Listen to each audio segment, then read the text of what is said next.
It's time for Twig This Week in Google. Stacy's got the week off. Jeff Jarvis is here. Aunt Pruitt is here. Would you pay $2 more for Twitter Blue? Maybe not. Google Meet meets Duo Meet with Meet and Duo, but Duo isn't going into Meet. Thank you, The Verge. And we'll talk about TikTok and the fall of the social media giants. There's lots more to come. This Week in Google is next. Podcasts you love. From people you trust. This is Twit. This is Twig. This Week in Google, episode 675, recorded Wednesday, August 3rd, 2022. The Quibi button. This Week in Google is brought to you by IRL, an original podcast from Mozilla. IRL is a show for people who build AI and people who develop tech policies. Hosted by Bridget Todd, this season of IRL looks at AI in real life. Search for IRL in your podcast player. And by New Relic. Use the data platform made for the curious. Right now, you can get access to the whole New Relic platform and 100 gigabytes of data per month free forever. No credit card required. Sign up at newrelic.com/twig. And by 8 Sleep. Good sleep is the ultimate game changer, and the Pod Pro cover is the ultimate sleep machine. Go to 8sleep.com/twig to check out the Pod Pro cover and save $150 at checkout. 8 Sleep currently ships within the U.S., Canada, the U.K., and select countries in the EU and Australia. It's time for Twig This Week in Google, the show where we cover the latest news from Google, the Googleverse, the Metaverse. I can say that now. The Metaverse. And all the other verses. Stacy has the week off. Jeff Jarvis is here, though, happy to say. But yeah, you can't get rid of me. I'm here every damn time. Now that Davos is no longer on the agenda, we can pretty much count on him. He's the Leonard Town Professor for Journalistic Innovation at the Craig Newmark Graduate School of Journalism at the City University of New York, and always in a major key. Hello, Jeff. Welcome back to Fine Fettle, boss. I am in actually Petaluma now, but Fine Fettle was very nice. Thank you. Was I not here last week? Yeah, you were in your isolation room. Oh, I was in my my booth, my sound booth. And a fog apparently, since you don't remember. I am still in a fog, I might add. Lisa's also in a fog. COVID doesn't go away after the symptoms are gone. There's little lingering. So is that why you never delivered the coffee machine to me? Did I promise you that while I was gone? That's Aunt Pruitt. Twit.tv/HOP. If I could fit it in your Christmas stocking, I will. Let's just put it that way. Gotcha. Yeah. Aunt Pruitt, the man who never says please. Whoa. That was a good effect. I don't know what happened there. And then I got punted. We kicked him out. All right. We Stacy not here. We were hoping to have a third person, but there was a schedule snafu. So it's just the three of us. I hope you don't mind, gentlemen. It just gives us more chance to talk. Adam Mosseri of Instagram. Poke the bear. Poke the bear, baby. Who's the bear? Jeff?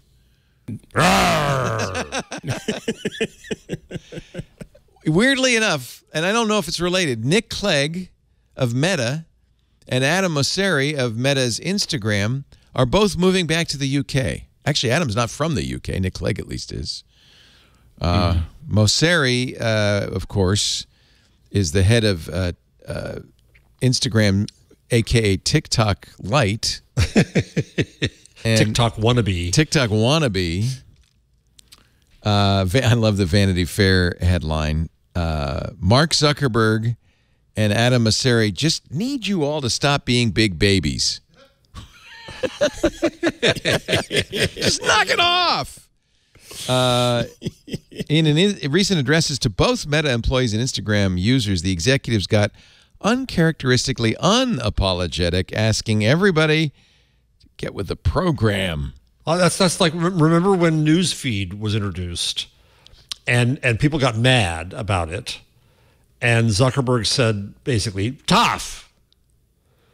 Other things that he did and changed too fast, he apologized for and shifted. There was a whole ad thing he got rid of and all kinds of stuff. But Newsfeed, people gave him a lot of crap for it, and he just said... In hindsight, He was right. He was right. Right? Right. Newsfeed He was knew a it, knew huge it. success for Facebook. Mm-hmm. It was the essence of Facebook. Yeah. So Mosseri, who used to be a Facebook guy and was then put He was in in charge of Newsfeed, in fact. That's At right. Facebook, right. So maybe he learned at the foot of the master. He was put in charge of Instagram when Kevin Systrom at company, the founders, left. Kind of left in a huff, I think, saying, well, we don't like where you're going with this. You may remember from last week that Kylie Jenner and Kim Kardashian didn't like what Instagram was turning into, which was essentially a The video. users that matter. Yeah. The people that met, well, hey, between them, they have how many? 60 million followers. Are huge. Yeah, they clearly matter. So Yeah. Mosseri said, well, maybe they don't matter. He did admit it's not good yet.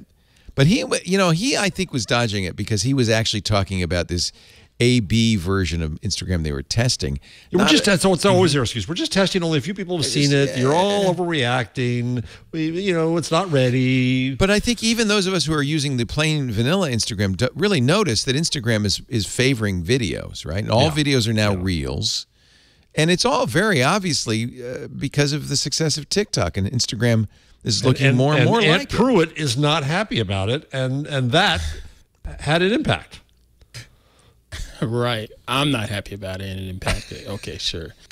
So meanwhile, Mosseri, besides saying it's not I don't have a good, problem with that. yeah, Mosseri says, I need to be honest, I do believe that more and more of Instagram is going to become video over time. So we're, like when a nurse says, how are we doing?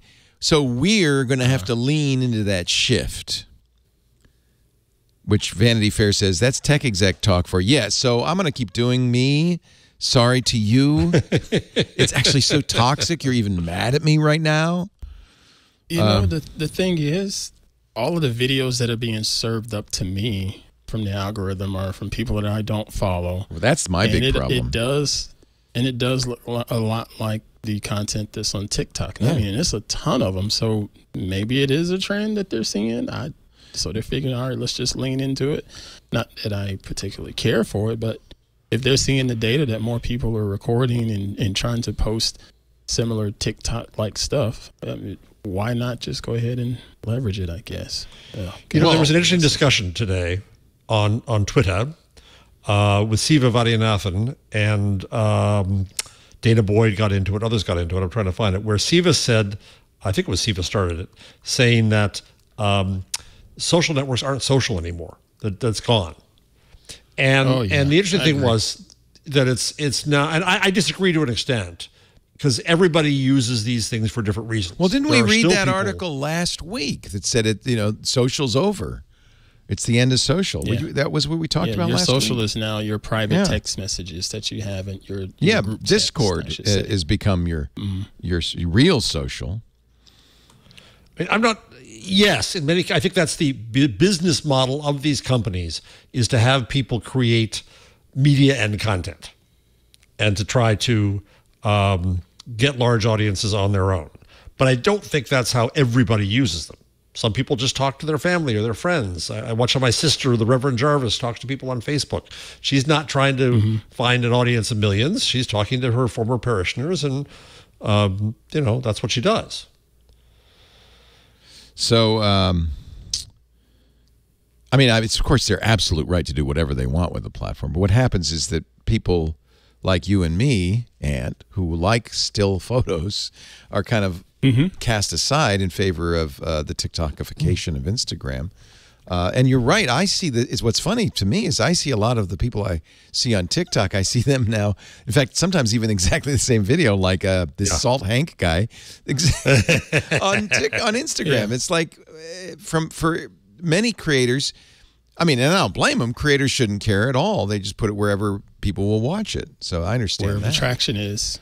Even YouTube now is really promoting shorts. Oh, yeah. Well, and making it so it's easy to turn a video you already have into a short. Right. Is one of the stories. So what Siva said, I misquoted him a little bit. He said he'd never accepted TikTok as social media.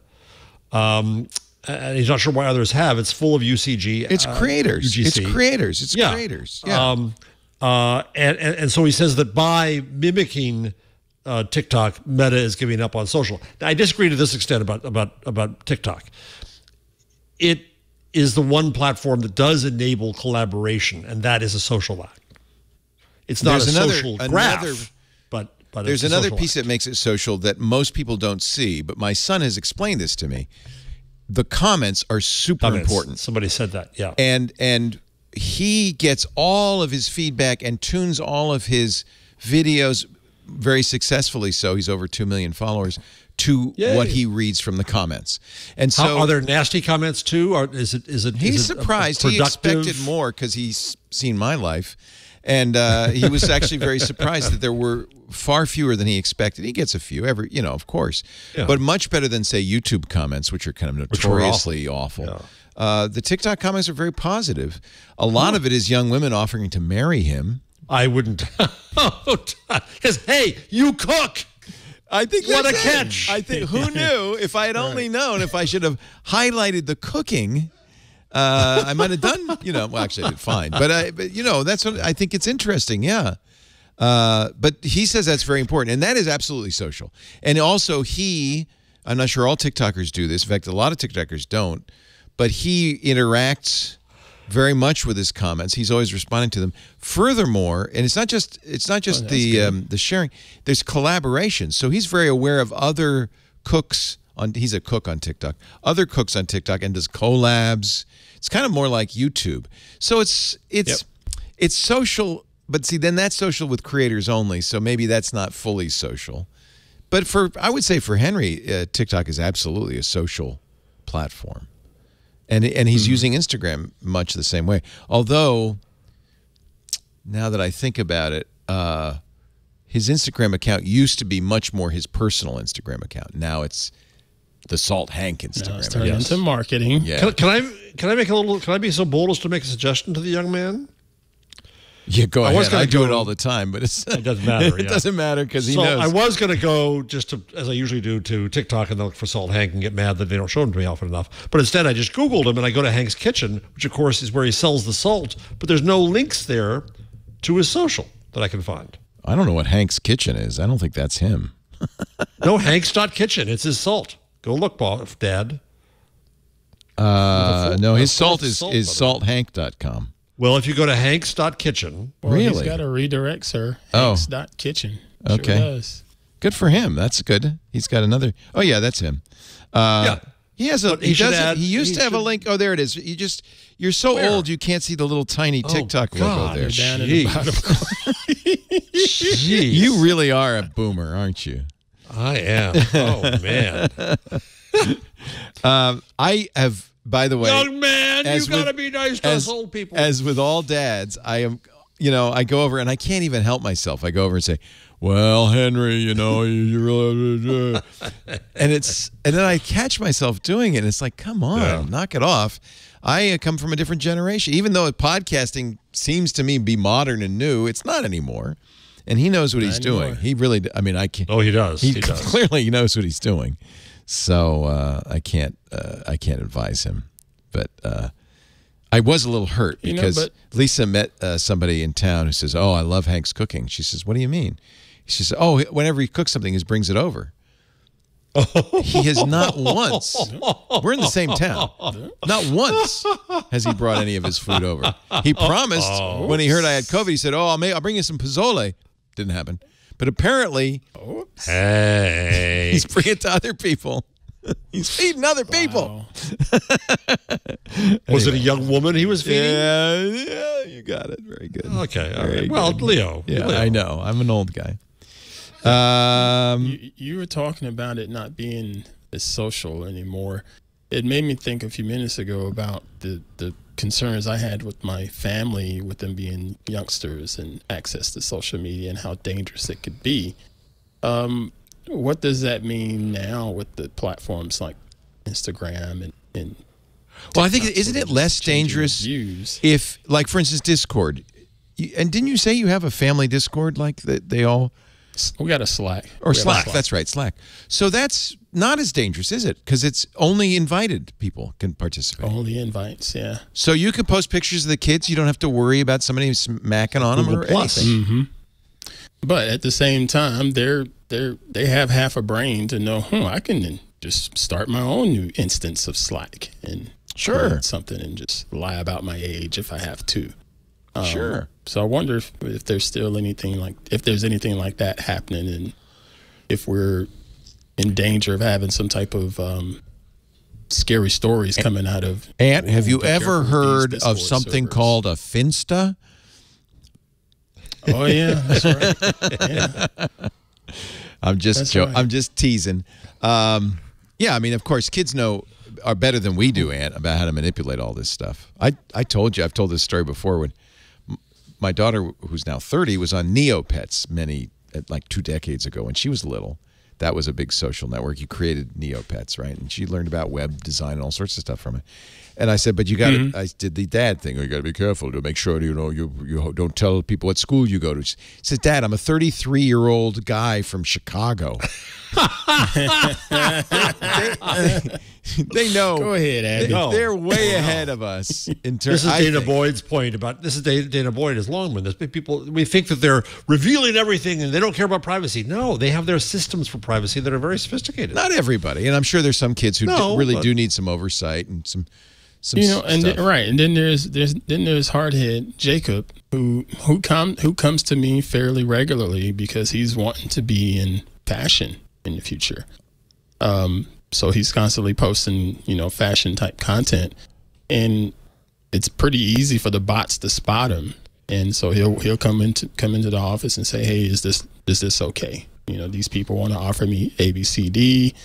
And at one point, I knew it was a fake thing, but I just wanted to use it as a teachable moment and say, "Hey, let's just go ahead and follow through and just let you see what's going to happen." You're a good dad. That's a good. I never have the sense to do that. Like the patience, I think, is the word I'm looking for to do that. That's a smart thing, right? Let him try. Let him see. Let him learn, and under supervision, but let him learn. I think that's smart. Right. We did it together, but he was able to clearly see the process because I mapped it out. I said they're probably going to say this, they're probably going to do that, and they're probably going to want you to do X, Y, Z. And sure enough, check. Close family friend, I found out yesterday, got a text message saying from Texas, saying this payment that hasn't cleared, you need to call us. And she called. And she had to freeze all her account. She fell for it. Oh, no. And I felt terrible. Oh, dang. Yeah, close family friend. And I said, you should have called me. But she didn't know. This is the problem. This stuff, it is a little dangerous out there. I think it's more dangerous for people our age, Jeff, than it is for the young. Oh, it is. There's a famous one. I think we might have talked about years and years ago when son Jake was, I guess, about 19. My parents' phone rings. With somebody saying, I'm your grandson and I'm in trouble at Niagara Falls. They won't let me out, right? And my father was ready to go to very worried, but didn't call him Pop, which is what we call him. And these things just didn't click as clues. Right. Playing on the emotions. Well, nowadays, the scammers are out in force. You've probably seen this. There are more now text scams and phone number scams than ever before. In fact, I think we have one of those as a story, which is the wrong number scam. I didn't see that. I don't. Have you? Okay, so this is interesting.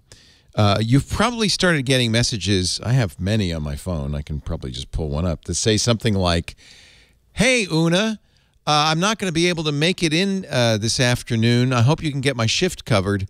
Sorry about the short notice." And you, as a nice, being a good citizen, say, "Oh, I feel bad for her employer or for Una. I better text him back and say, oh no, you got the wrong number." And the FCC has just started warning about this. These are scams. 2022 is on track to be the first year where more people have reported scammers contacting them by text than by phone. The FCC says nobody answers their phones anymore. All right, text work. The FCC says, and they say this is good news, 90% of consumers do not fall for these scam texts. The bad news is that means 10% do. That's a lot. Of people. This story from NBC News. Odd text from a wrong number. It's probably a scam. This is the text message that Kevin Collier got. Una, good evening. Tomorrow morning, the contract time of 10 a.m. is shifted to 3 p.m. for signing. I don't feel well. I need to go to the hospital tomorrow morning to see the doctor. And, of course, Kevin. Oh, a hospital. Oh, throw that in. Good move. Good. Kevin, being a good citizen, said, oh, I'm sorry, it's the wrong number. The person on the other end, Anna, struck up a conversation. Here's actually the text of it. I'm not Una, but I'm sorry to hear that. So the texter, the scammer, says, I am so apology.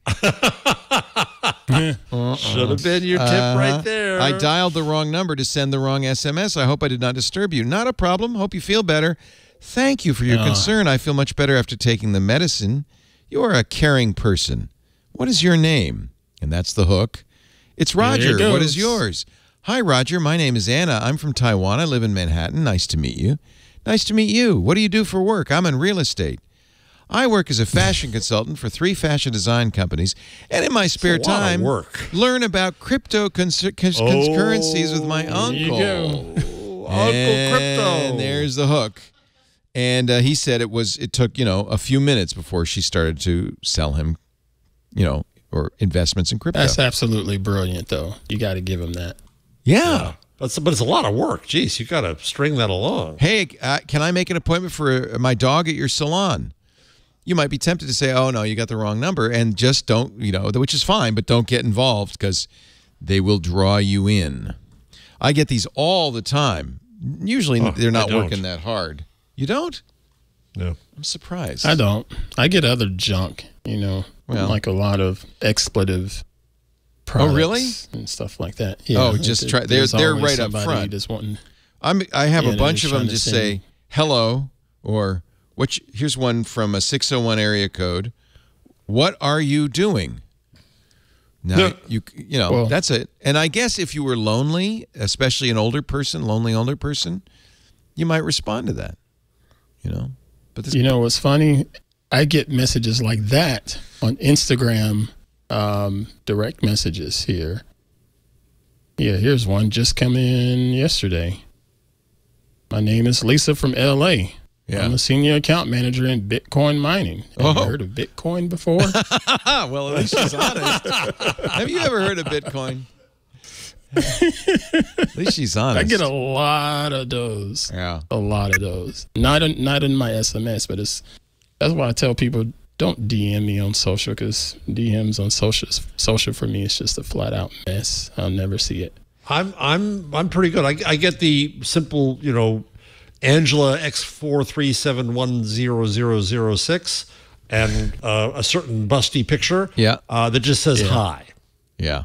Now, if on I my get a lot of those too, yeah. Or on my web interface, I don't even get that. I just get hi.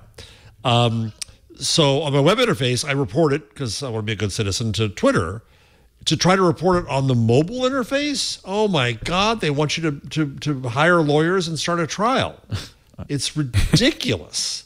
I'm impressed that you report it. Honestly, in fact, I get this call a lot on the radio show. Somebody asked me this weekend, should I report this? And I said, there's no point. That phone number will never be used again. You can't block that phone number. That phone number is not real. Reporting it does nothing. I do a DM. That's what I'm saying. I guess on Twitter, because you're going to get the account taken down. But text messages, that makes sense. Those are always spoofed. Oh, so absolutely. Yeah. The CHIPS Act has cleared Congress. Too bad Stacey's not here for this one. Stacey doing a little dance. She'd be happy about that. $52 billion. Now, Biden has to sign it still, but everyone is assured that he will. $52 billion to U.S. companies to build their semiconductor fab plants in the U.S. And how long will that take? I don't know, because, Intel, as an example, has been holding off groundbreaking for their $20 billion fab until this bill is law. They're hoping for the subsidies, and they're not going to break ground until they do. That's in Arizona. TSMC, the Taiwanese semiconductor manufacturing company, is also opening fabs in the U.S. That they may not be pleased by some of the features of the CHIPS Act.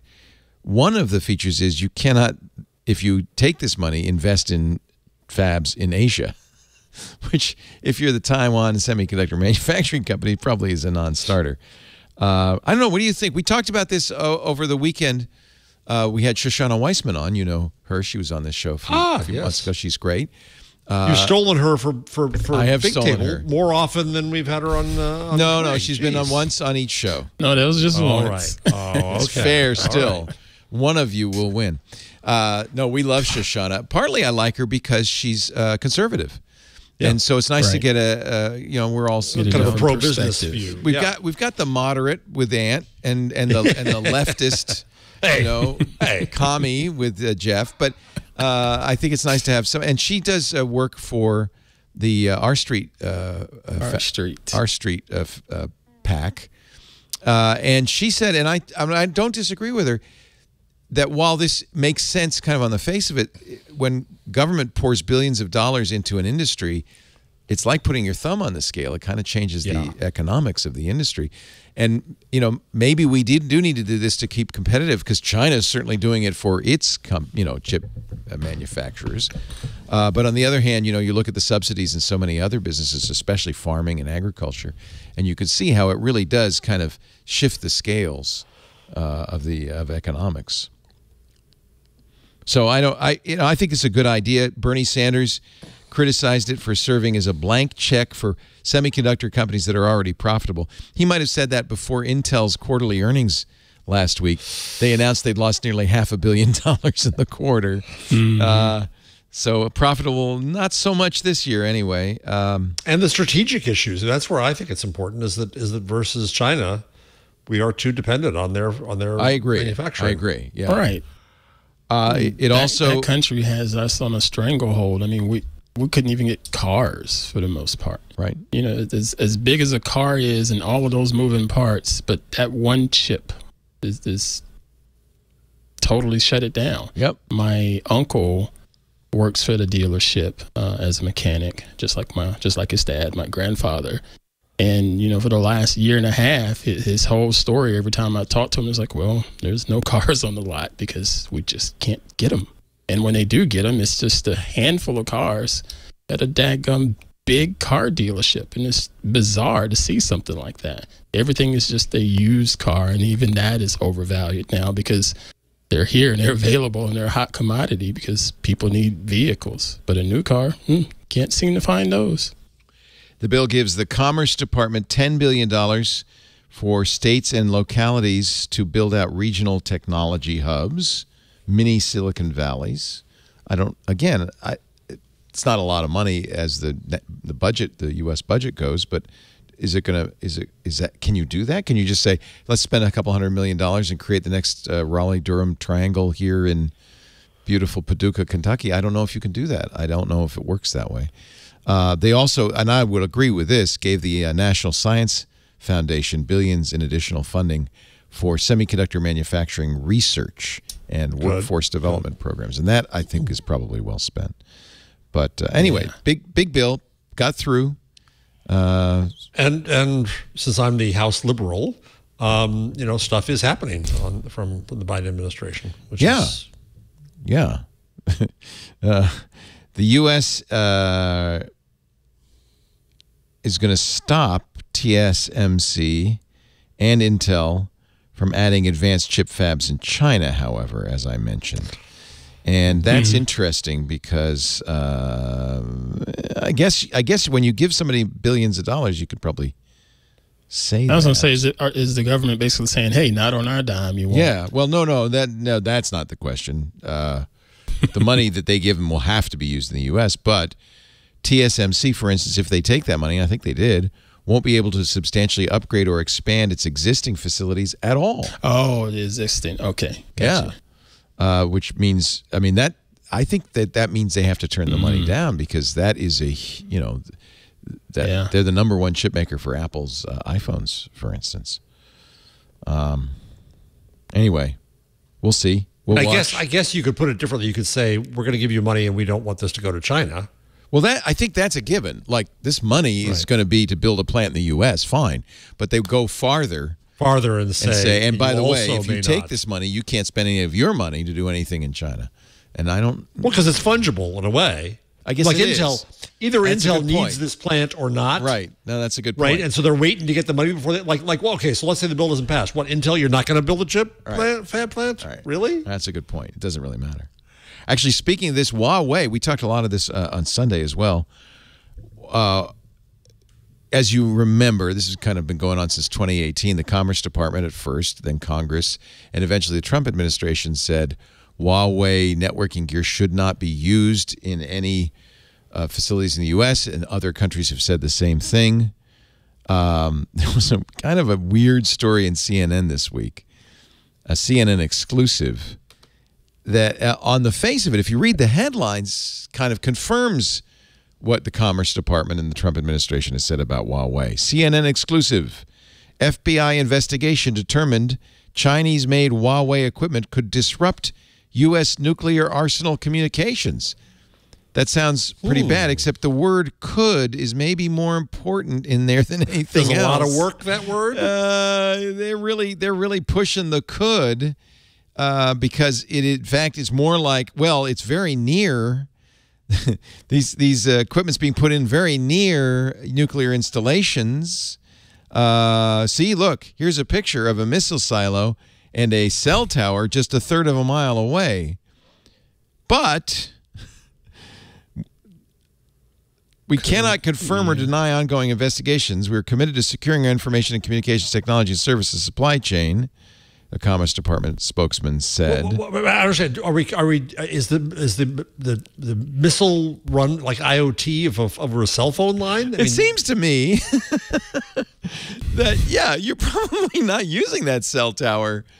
And if, and personnel in the missile silo should probably not be using consumer-grade cell phones. I think Stacy's gone this week consulting for the DOD and missile places to ring doorbells and... So this is a lot of smoke with very little fire. Yeah. At the end of the CNN article, they do have this graph. Critics see xenophobic overreach. Despite its tough talk, the U.S. government's refusal to provide evidence to back up its claims that Huawei poses a risk to national security has led some critics to accuse it of xenophobic overreach. I guess you could say, and I understand this, that, well, the spy agencies aren't going to tell you what they know because that would be giving away their sources and methods. On the other hand, you got to give us something, or it's just, well, we think they could be, problematic. Huawei says all of our products imported to the U.S. have been tested and certified by the FCC before being deployed there. Our equipment only operates in the spectrum allocated by the FCC for commercial use. It cannot access spectrum allocated to the DoD. So finger to the wind. Because you just said we don't know anything, so we can't actually speculate. But hey, that's what we do on the show, is speculate. So I'm going to ask you to speculate. What's your feeling about Huawei? Is this all a political puppet show, or are they in fact risky? That's a good question. We don't know, do we? We There's don't. no question that in the Trump administration, a lot of it was just anti-China, right? Yeah. It's Chinese, so don't use it. And it was really about supporting American companies making the same equipment. But, which is not to say, though, that, this equipment could be dangerous. One of the problems is the FCC, which we thought had allocated billions of dollars to pay back companies who were replacing Huawei equipment, didn't actually allocate that money. So there are a lot of, in the CNN story, they talk about a telecom, let me see if I can find it, that has a lot of Huawei equipment. Let's see, it's a long article. So the FCC, in 2020, Congress approved $1.9 billion to remove Chinese-made Huawei and ZTE cell technology across wide swaths of rural America. But 2 years later, none of that equipment has been removed, and rural telecom companies are still waiting for federal reimbursement money. The FCC received applications to remove some 24,000 pieces of Chinese-made communications equipment, but it's more than $3 billion short of the money it needs to reimburse eligible companies. So, where is this guy?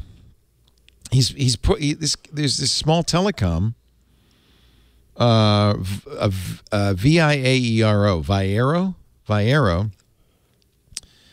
started. They had a contract beginning in 2011 with Huawei to provide upgrades for its 3G towers.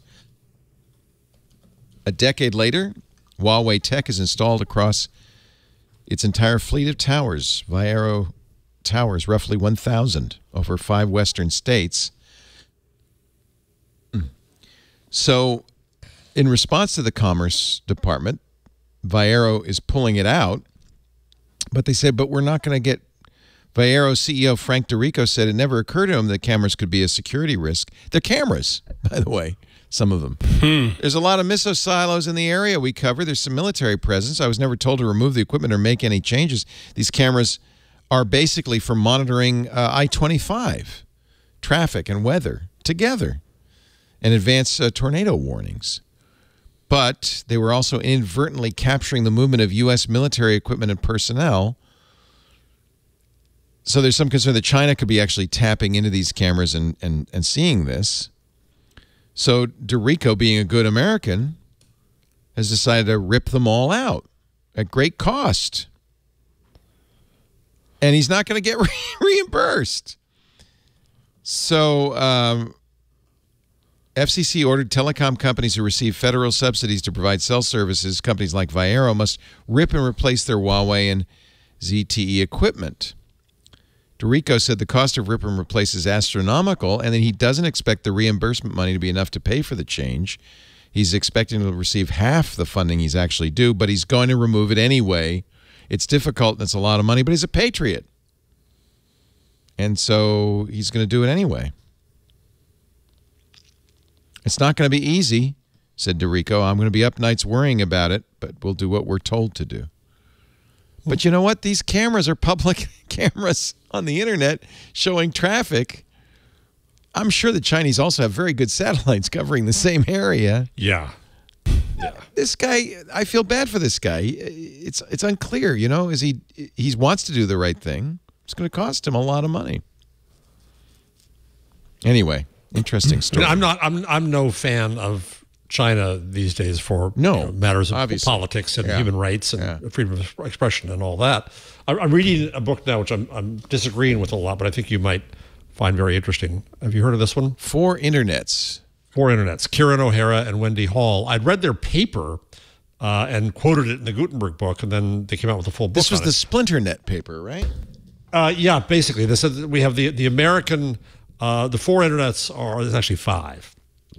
The one internet is the Silicon Valley, full freedoms, openness. Then there's what they call the Washington, only because the Supreme Court said this, but the really mean is the American business internet, where it all becomes corporate. The European bourgeois internet, where can't we all get along? Can't we just behave, please?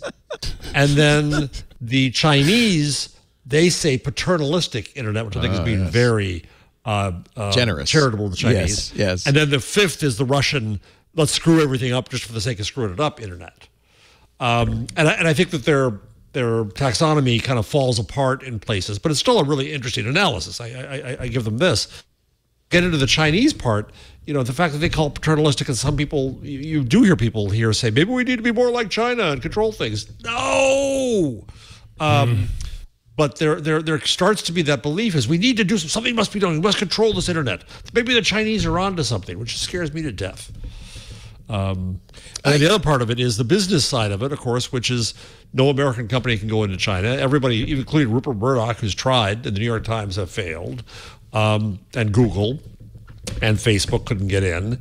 And so the thumb on the fist on the scale that China government puts on is amazing. And then if you misspeak like Jack Ma, you know, you're in the Shea woodshed for a long time.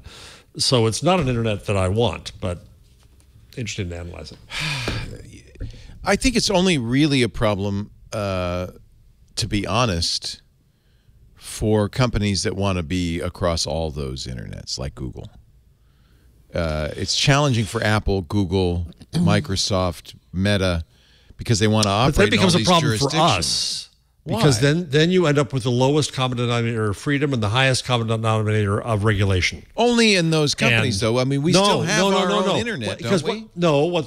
What if you're in Europe and they're demanding you do all this stuff, you just say, oh, screw it. It's easier if I do it for the whole world. And then if you want to be in China, that's not really possible now, but that would happen too. Well, Apple does that. Apple kowtows to China because they want to be in that market. It's a big market for them. Kowtow is probably not the most.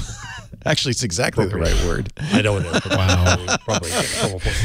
Wow. That's exactly the right word, I think. That's exactly what they're doing. Is it now considered racist to say kowtow? I don't know. I'm my antennae go, yeah. Let me look it up. I don't know. This is the old bow, the head to the floor bow, excessively subservient. Kneel and touch the ground with a forehead. That's hard. It is. Ant could do it. I'm sure Ant could do it. But, Yeah. I have my days where I can. Not many. According to Wikipedia, a kowtow is the act of deep respect shown by prostration, kneeling and bowing so low as to have one's head touch the ground. In Sinospheric culture, the kowtow is the highest sign of reverence. It exists. Well, how It exists. kowtowing acquired negative connotation in English. Language Matters by Lisa Lim. Let's see here. Okay. All right. We're dueling Googles here. Yeah. I don't know. Problematic. I think Google off. I think it's a good use of that word. Mind I your did it language, consciously. how words are weaponized. I did it consciously because it is an American company now kowtowing to the Chinese government. Yeah. Right? I think it's a good word. bowing down to the Yeah, I think it's a good word. Anyway, All right. I defend my use of kowtow, and I only make this is why we need $800,000 Stacey a here, day, 'cause she so would you judge can't. it. I know what she'd say, so I'm not going to say it. I'm in trouble with her. All right.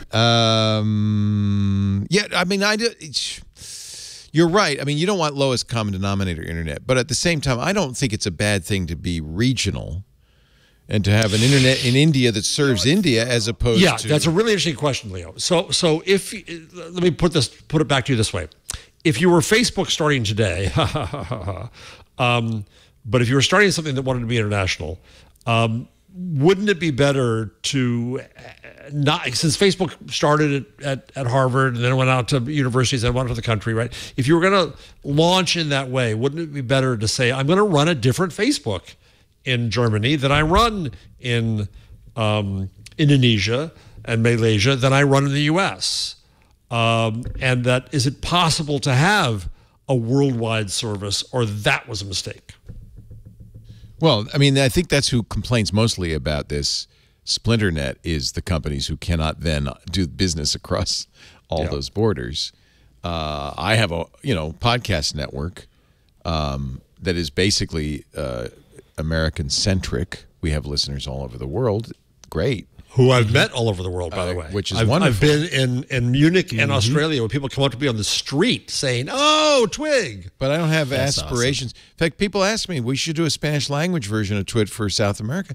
And I said, well, good, you do that. That's a great thing. You really should do that. I don't need to do that. I'm not trying to be a global, international podcast network. I just want to... It's hard enough being an American. You're not ESPN, is Yeah. what you're saying. So, 'cause but- that's pretty so- much what so ESPN does. I don't think it's a bad thing for companies to operate in a sphere of influence and not say, well, we want to be everywhere.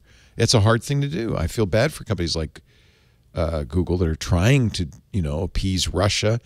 They gave up on China, which is I admire them for, right? Yes, same here. Apple won't do that. It's just too big for their business. But Apple did give up on Russia. Too much money. Yeah. Too much money. Too much money. Anyway, let's take a break. Come back with more. It's a small panel today. Nobody to scold me. Or I to tried. help us I understand tried. chips. Stacey, I hope, will be too. back next week. Jeff Jarvis is here, and Aunt Pruitt. And our show today brought to you by a real podcast, IRL, in real life, right? An original podcast from the great folks at Mozilla. I'm a big Mozilla fan. I love the Mozilla Corporation. IRL is a show for people who build AI, people who develop tech policies, or just people like you and me who want to understand AI a little bit better. Bridget Todd does a great job hosting it. This season of IRL looks at AI in real life. Who can AI help? Who can it harm? Conversations, fascinating, I might add. Conversations with people who are working to build more trustworthy artificial intelligence. As an example, there's a show about how our world is being mapped with AI. The data missing from those maps is just as important, maybe even more so than the maps themselves. You hear about all the people who are working to fill in those gaps and take control of the data. There's another episode about gig workers who depend on apps for their livelihood. Of course, they're pushing back these days against algorithms that control how much they get paid. That's really a story right from today's headlines. Those gig workers seeking new ways to gain power over data. For political junkies, there's an episode about the role AI plays when it comes to the spread of disinformation around elections. Big concern these days. Another episode explains the role AI plays when it comes to elections and the spread of misinformation and hate speech. We talk about AI all the time. This is a show that's very informed, very intelligent, that really talks about it in an issue-by-issue basis. IRL, in real life. All you got to do is go to your favorite podcast player, wherever you get your podcasts, and search for IRL. Or go to our show notes at twit.tv/twig. We'll have a link right there. Thank you, Mozilla, for supporting This Week in Google. We're glad to support your podcast. IRLpodcast.org/twit. Yeah, I love Mozilla. I've used Firefox religiously. I'm a Mozilla fan. They are good people. They're good for the internet.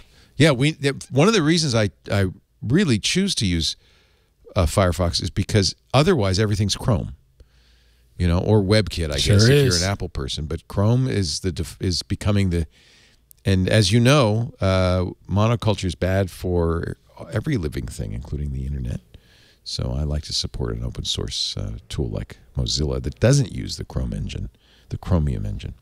All right, Jeff, are you ready to pay $2 more for your Twitter Blue?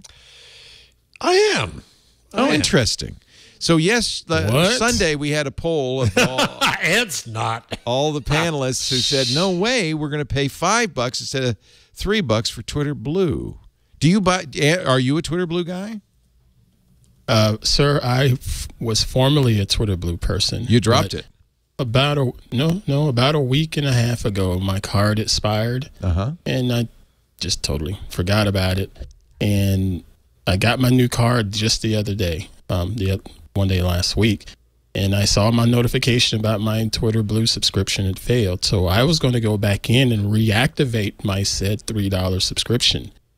The reactivation was like, no, it's not going to be $3. That's you lost. $5.99. So we're grandfathered in for a little bit, right? What's the deal? Yeah, a little bit, a few months. Just a few months. Eventually, we're gonna. I don't know. I mean, so I was like, no, it's not worth that. I did enjoy using it because I enjoyed top stories. It seemed to get better for me with the stuff that was serving up, and then I also enjoyed the undo option just in case I have a typo in there and want to fix the typo. The whole ad-free stuff, I still think they need to work on that, because if I wanted to see something from the LA Times, I could never see it because I don't have an LA Times subscription unless I was reading those terms incorrectly as far as what the Twitter Blue service included. But anything that was like under LA Times or I don't know, some other publication that had a Washington Post, I couldn't read any of those. Washington Post is really inexpensive.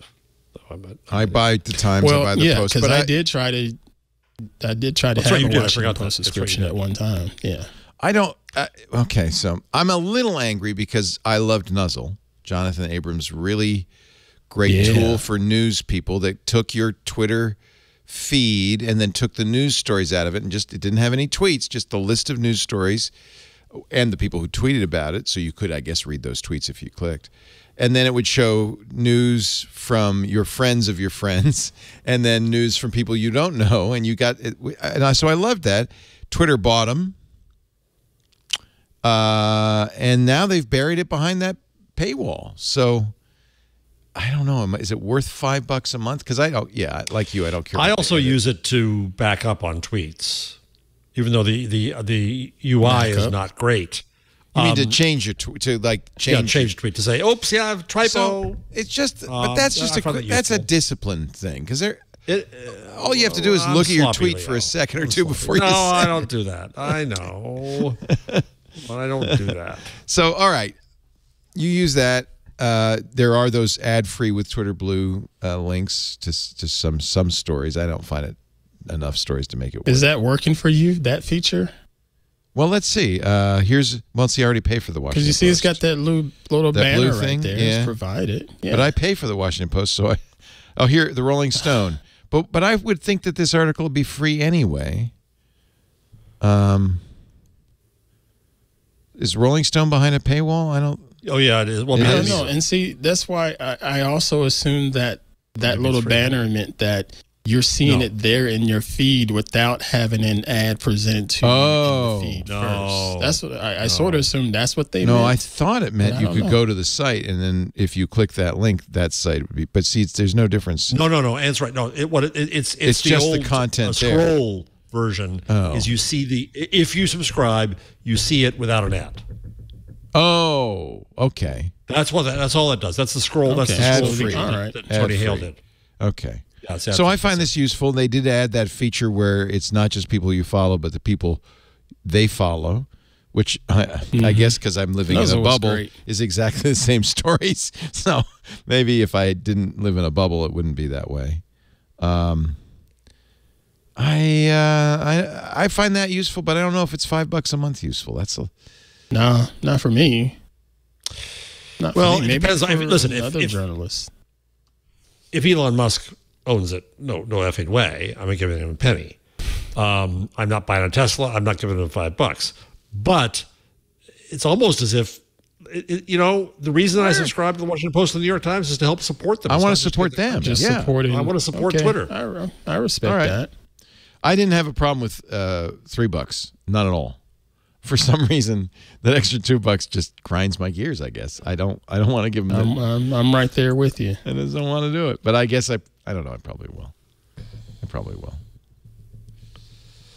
Because you buy everything means you could keeping- possibly buy in the entire world. No, Jeez, I buy. you could- I support modern journalism. Is what I do. You bought 20 pictures of me, for God's sakes. You can afford to support Twitter. Did you get any of that money? Not a penny. You know what else I bought? I bought a Roku. And you notice if you have a Roku that at the very bottom of the Roku remote control, there are buttons that take you direct, in my case, to Netflix, Disney Plus, Hulu, and Vudu. And I figured this is probably the case. They pay for those buttons. Do you want to know how much they pay for those buttons? We know much? because Roku has revealed it in their latest quarterly report. Oh, boy. It turns out they really make more money from the buttons than almost anything else. Yeah. About $1 per customer. So Disney Plus, in other words, paid $1 per Roku user to have that button there, which means because there's 4 buttons, that's $4 for the remote. 63 million active accounts times 4, that's $252 million a year because of these buttons. What's funny is they change all the time. So the reason I brought in my remote, do you have a Roku remote? Anybody have a Roku? I do. You said I have Disney an old Plus one. on yours, and I'm thinking mine didn't say Disney Plus. It said like It changes. Netflix, Hulu, and It maybe changes. Amazon. It's whoever Okay. pays for it. Yeah, I didn't know that. Yeah. So, Leo, there was I have it in my office. I don't have it here. Along with QCat, the other thing that I got was this tablet. It's about this big, and all it was brands and buttons and a wire. You were supposed to plug this in to your computer because no one was going to do with these HTTPS//:semicolon junk. The real estate you want to own is to be on this thing. Oh, And yeah. there's a Wall Street button, journal button there. Oh, yeah. And you hit it. Oh, yeah. It was only about 25 years too soon, and wrong in all kinds of ways. But yeah, on my TV remote, I have a Netflix button. Yeah. So they pay Right. for that.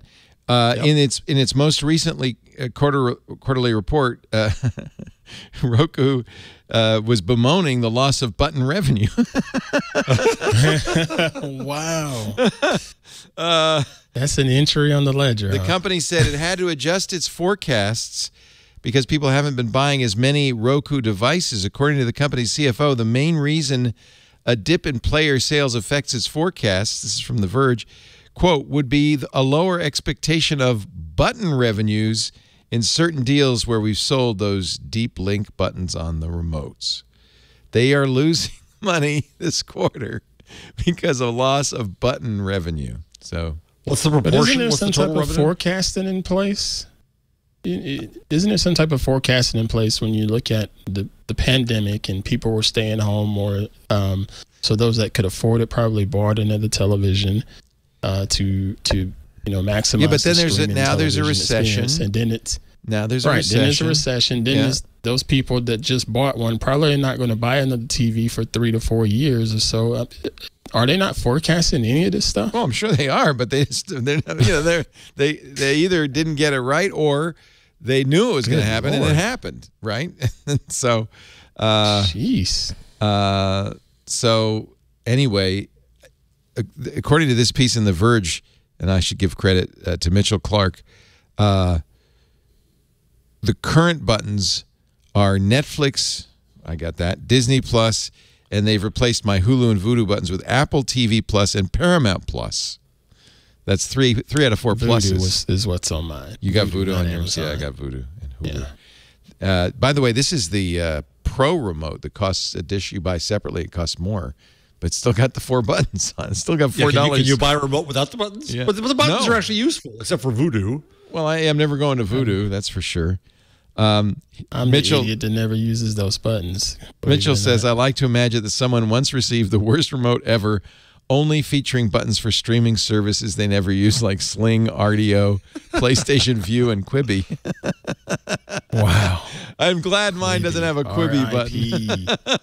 R.I.P. That'd be a collector's item. You do want a Quibi button. What? Tell me, chat room, if you've got a Roku to hand, what your buttons are, because I know I got this maybe a year ago, so I'm sure and probably I'm going to guess that whoever pays for these buttons only pays for a year, and then the button opens up hope. and somebody else can come along and buy the button. But only if there's a It's new only remote, for a right? year. Right. Yeah, if you have an 8-year, so HD Editor says Netflix, Amazon, RDO. Really, you've got RDO on yours and Hulu. Reverb Mike says Netflix and Hulu buttons. I don't think anybody has a Quibi button. That would be so. Wow. That would be so bad. To have a Well, they should have done those as LCDs, right? So they could change them from HQ. Retcon says Netflix, Yeah. Huli, which is, I think, still Hulu. Domino's for pizza, and Twit.tv. I think you've got a special one, Retcon. Good D. call, Claire says Retcon. Netflix, Hulu, Vudu, and Sling. So these do change, don't they? Interesting. By the way, Out of Sync is pointing out that the Chromecast with Google TV also has dedicated buttons. Only 2 of them. And one of them is a YouTube button. And this bugs me, not YouTube TV, but YouTube. But I think, Out of Sync, correct me if I'm wrong, I think you can reassign those buttons. You can on the Roku. They are what they are. There's not. Yeah, that's right. The Chromecast, one button is remappable, but not Netflix. So you could do the YouTube button. You can change. That's right. I remember that. Anyway, that's why Roku missed its second quarter estimates. That and a bunch of other things. People aren't watching as much TV, et cetera, et cetera. Turns out Roku is not a hardware device. It's a advertising device. Well, that's true of everything in life. Yeah. Amazon now has more advertising revenue than the magazine industry has revenue. Wait a minute. Say that again. Amazon has more. Amazon has more advertising revenue than the magazine industry has total revenue. Total revenue. Wow. Yeah. It's bigger than the magazine industry. It's amazing how the world talked has about changed. It's amazing. Best Buy, we've talked about this, is the floor space is marketing space. Right. Yeah. Oh, that's true of all grocery stores, isn't it? They make more money from product placement. than selling they do. wires. Yeah. Lena Khan is kind of weighing in. You may remember she was made chairman of the federal. Talking about a thumb on the scale. Yeah. Well, you don't like that. Well, we'll see. She's the new chair, relatively new, Biden appointee, chair of the Federal Trade Commission. When Meta said we want to acquire Within, which makes the very, very popular VR app Supernatural, which competes, by the way, with Meta's own fitness app. So it's acquiring a direct competitor, but let's face it, VR fitness apps are kind of a small business. So Beat Saber is Meta's and Supernatural is Within's. Meta's trying to buy Within. Staff said, yeah, forget it, as FTC staff is wont to do. Lena Khan overruled, and they are now going to oppose the acquisition of Within. We're going to start seeing more and more of this from Lena Khan, although I hear Tim Wu has left. Oh. So that's interesting. Tim Wu was also there, another antitrust advocate. What do we think? First of all, are you familiar with Supernatural and Beat Saber? Yeah. Do I look fit? Ant looks fit, and he's not familiar with him. He does it on his own. My kid plays Beat Saber. It's all push-ups for me. My kid plays Beat Saber on his Oculus Quest 2. He loves it. It's a really fun game. It's kind of like Guitar Hero or something. The sounds are coming at you, and you have a saber, and you got okay. And it's good exercise. Supernatural cardio. Yeah, it's cardio. Similar. You're jumping around. I think you're shooting stuff instead. It does. Admittedly, the FTC did nothing about Instagram. They did nothing about WhatsApp. Maybe they're saying now's the time to slow Meta down a little bit. I can't imagine it's a very big business. But if there are only two companies making these VR fitness apps and Meta wants to own them both, should they be allowed to do that? So Adam, is it a problem Kovacevic? if the company? Go ahead, Jeff, first, then you. All right. Adam Kovacevic, I'm not sure how to pronounce his name. Hi, Adam, who is the CEO of the Chamber of Progress, so libertarian, Democrat kind of crossover, has been arguing against it, said that it's not a vertical case arguing Meta is going to lock up the whole VR stack. It's a speculative horizontal case arguing Meta could, that word again, monopolize a narrow VR-dedicated fitness app market. I also saw, I think, Benedict... And, by the way, I should point out, there's nothing to stop some third party from coming along and saying, I'm going to make an even better VR fitness app. Precisely. I mean, it's a tiny market. So it's a punishment of Meta. She just wanted to pounce on the first thing that she could. It's not... I don't think there's good antitrust here at all. Are you saying this is just publicity? Well, no. I think it's politics. I think it's saying, see, I'm going after him. I'm tough. I'm going to get him. Look at me. I went after Mark Zuckerberg while he's down. It's like the EU kicking Microsoft, when they were down. My fear of this, I don't care about Meta. They bought a lot of stuff, and maybe we can argue about whether they should have bought Instagram or whether Instagram was too small at the time. We've argued about that before on the show. My fear is that if her thumb on the scale becomes too much, we turn into Europe, where investors are going to be scared of investing in companies because there are fewer exits, and so it's a non-market interference on the exit market, on the IPO and acquisition market, and that's where I worry about the innovation that's kept us going in this country over Europe. Oh, everybody in Europe's jealous. Why? Because this country invests and they don't. They just don't have. I remember talking about this with Loic Mamur during Low Web quite a bit. They just don't have the robust infrastructure for VC capital. They don't know. They don't have the guts. They culturally don't have the guts. He says, and I think this is another angle on what you're saying, which is that failure is not celebrated in the same way in Europe that it's celebrated in the U.S. It's fetishized in the U.S., right? But it's shunned in Europe. You never want. I've had this discussion with Germans constantly. Oh no, we never want to admit being wrong or failing in public. No. I know people are against Facebook going in and gobbling up different companies or what have you, but what if other companies that's their mission? I think we've talked about. Well, this that's exactly what Jeff was saying. Is like for a lot of companies, but I'm questioning. See, maybe I'm being moralistic. A lot of companies, the whole idea, you've found the company in order to get acquired. That's their mission, right? Because YouTube wouldn't have existed if they hadn't been wrong acquired. for coming in and saying, "Here, we'll give you some of this money that you really, really wanted all this time." Is Facebook in the wrong for that? I'm just, well, that's not what the FTC's worried about. They're worried about the Facebook monopolizing the tiny VR fitness market. But I think Jeff's right. It's Lena Khan saying, "Well, I got to get in. I got to get my foot in here somewhere. I'm tough." It just sounds like grandstanding to me. It does too. Against Facebook. And maybe this is very old-fashioned. I'll let you both yell at me for this. I don't like the idea of businesses being founded in order to be bought. Like that. I agree with you. It feels like that's... Okay, I'll yell at him. You go ahead and agree with him first, then I'll yell at him. I agree with you. If I'm creating a product or widget or what have you, that is essentially my baby. You know, air quotes. That's my baby, and I want to see my baby grow up and flourish and just be the biggest, baddest widget on the planet. But that's just how I think. But I know that I think it's a generational thing where people are thinking, okay, well, let's come up with this little magical idea and just get ready for our payday. That's where my problem is that they start with the idea of we're going to sell it. I mean, if somebody came along and offered me $50 million, I'd probably sell them Twit. I'm not against the idea of selling, but He'd take 45. Go ahead and try.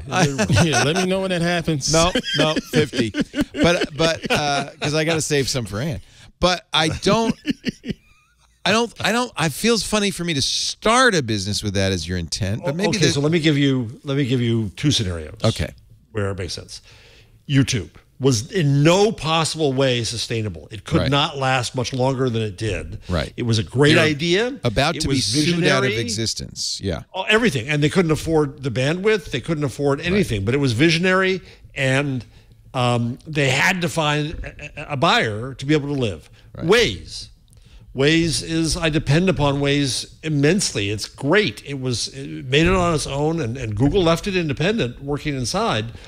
But I don't think it could have grown to the service that it is with its incredible data around the world of all of our driving and all of our streets and all of that if it hadn't had, again, Google come in and buy it.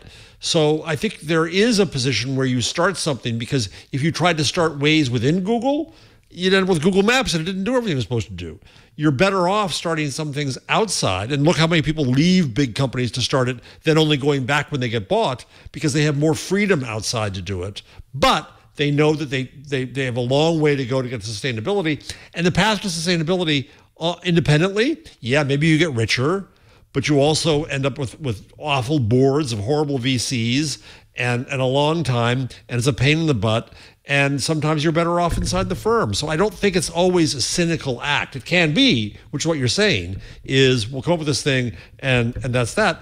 But I do think there is a case for investment in startups where purchase is an appropriate exit for the investors and founders. And I worry about what happens to that path. Yeah. I wonder what's going on the education side of things. You know, what's being taught in schools, because it's a whole different approach from, umpteen years ago when I was in class, and they're telling you to be able to be proficient in this subject and that subject so you can go towards this career and that career and be able to provide for your family. Or are they now saying, okay, make sure you optimize your TikTok and get all of the hashtags? And what is being said in class as far as, starting your own business? Do you know, or is it something that's I think you're the ones with kids in school still, but they're asking me stuff, and I tell them, look, I want you to go to college, but I can't really push college on you because I think college is overpriced. But yet at the same time, I enjoy the college experience and the stuff that you're going to learn as a human being.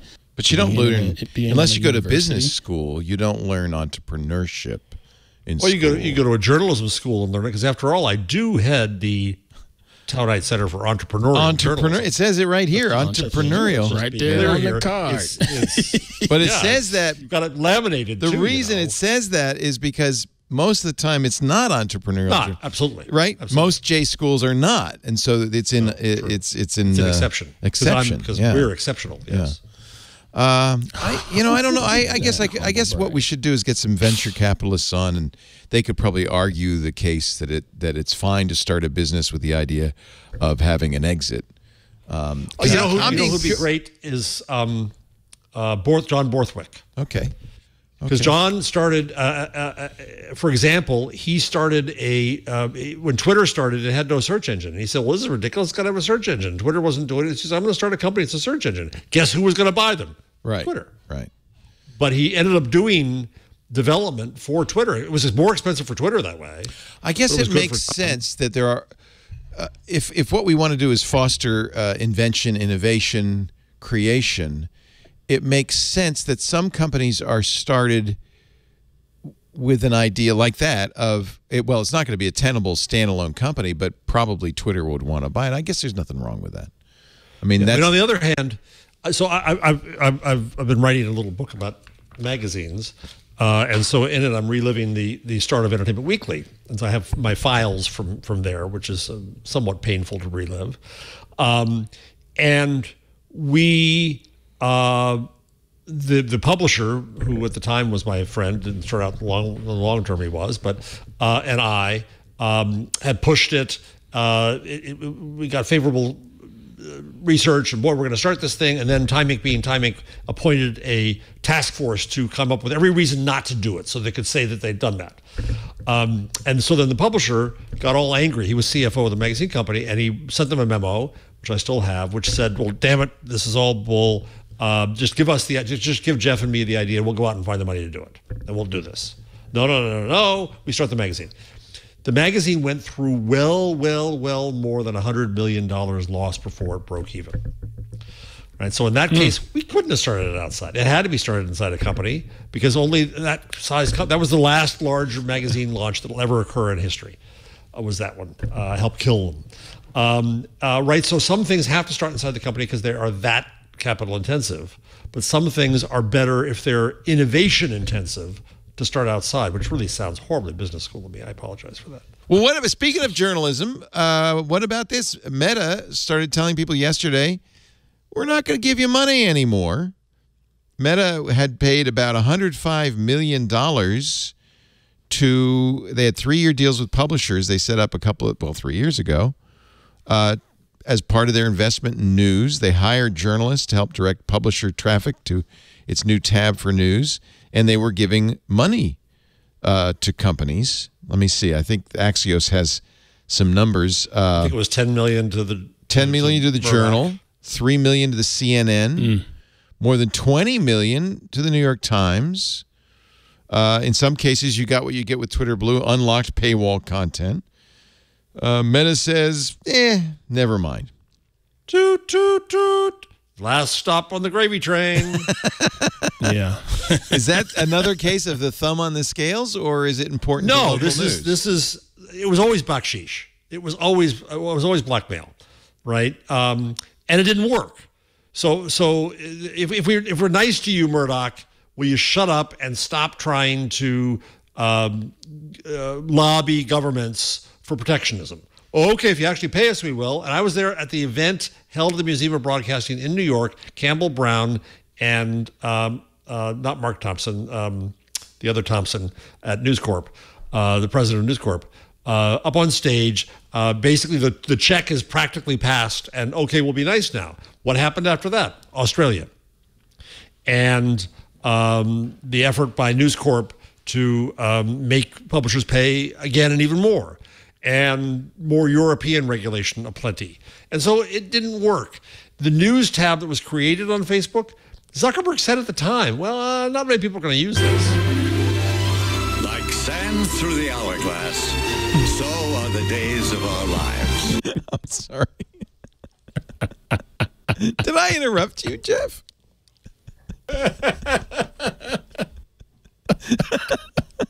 That's for the next story. What I just did to you was a little.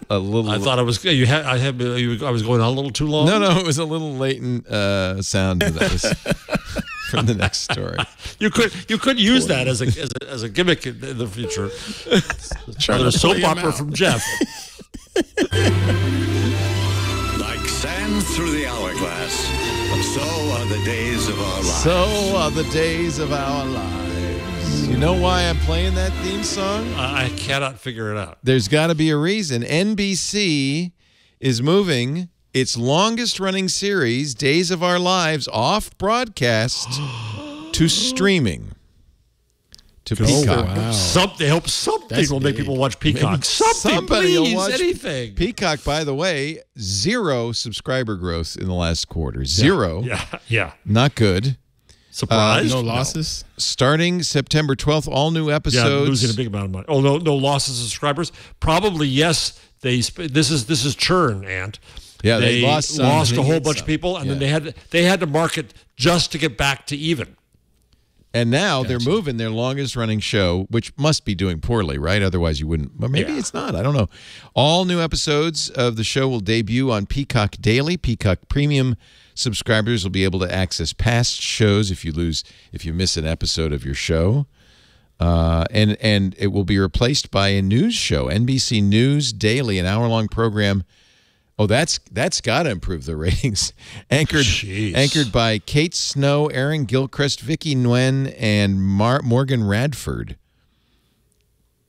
You know, Mom wants to watch an hour of news instead of Days of Our Lives. The 2021 season of Days of Our Lives averaged a 0.3 rating. Oh, that's in not the so 18 good. to 49 female demographic with 1.7 million total viewers. Well, that's not bad for a middle-of-the-day show. Daytime. 1.7? No. That ain't bad. 14,000th episode aired in 2020, set in the fictional impressive. Midwestern city of Salem. It revolves around the Brady, Horton, and DeMira families. It debuted in 1965. Days of Our Lives. Take a guess how many Emmys Days of Our Lives has won. 2, 3, 5, 58. Wow. 58. but it's a Emmys. daytime Emmy. It doesn't count, Ann. It's only a daytime Emmy. I have say the wow. only thing worse than a Fair daytime Emmy I have, which is a regional Emmy. Regional Emmy.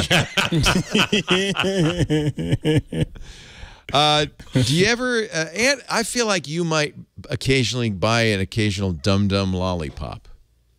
Do you? Yes, I yes, do. you do. It's a simple pleasure. I think it's sir. a Southern brand, I want to say. I don't know. So here's a story from Bloomberg. We ain't done that in a while. Bloomberg Business Week.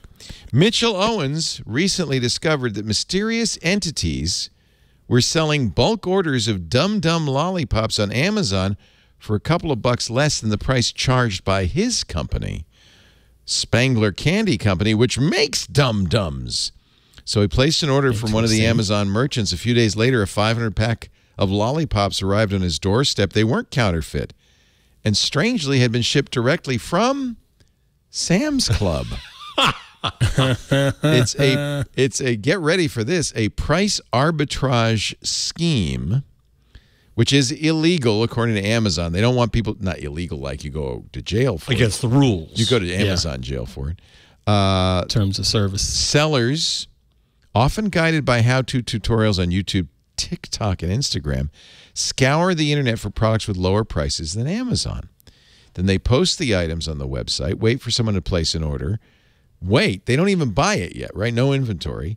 Purchase the product, drop ship directly to the customer, and take the difference. And they never actually touch the merchandise. It is a violation of Amazon policy, but because Amazon's so big, good luck. Hard to notice. Yeah. Here is... I thought this hustle has been going on for a while, though, sir. It At has. least Yeah. 5, 6 years. With Dum Dums, the sellers are leveraging a yawning price gap between Sam's Club, which sells a deeply discounted 500-pack of lollipops for about $15, and Amazon, where Spangler sells its exclusive 400-pack for $26. Sellers can charge $25 on Amazon to lure price-conscious shoppers and pocket about $6 after subtracting Amazon's fees. It's arbitrage. If you go all the way down to line 151, one of my numbers... Am I done talking about the lollipop drop shippers? Yes, I am, actually. Okay. I just wanted to say the words lollipop drop shippers. This is a Business Insider. Say that 5 times fast. Yeah. This is a Business Insider article. I quit my job to buy and resell used books on Amazon. Now I use my 6-figure income to travel the world. For so she goes to a used bookstore, she buys the books, she ships them to Amazon, and then the rest just happens. People buy it on Amazon, and Amazon ships it, and she gets her pennies, and she travels the world. How can I do that? I know. I think that's my retirement. I think that's what I'm going to do. So I don't want to sell any of the books I have. That's the problem. So she's traveling around the U.S. going to used bookstores. So she did that already. She's not like going to Florence. She's going around the U.S. No, she did that already. But once she did that and got enough books in Amazon's warehouse, she said, "See you later. I'm going to Turkey." So I often will buy mailbox money. I will often buy used books on Amazon. A lot of the programming books, especially the old ones I want to buy, that's the only way you can get them is used. Right. Most of the time, I think they come from a bookstore, but occasionally you get shipped and fulfilled by Amazon. That means that somebody like this woman has gone around, found these books. Amazon will store them for you for a fee, right? And ship them. It's all for a fee, but, what the hell? Plus, my local used bookstore doesn't list their inventory on Amazon or anywhere. And so there's someplace stuff that's really cheap. I just got, for the magazine book, I went there and bought some old Life magazines. I have the Life Kennedy shot with Zapruder film issue for $2. I'm going to bet I could sell that for more on eBay.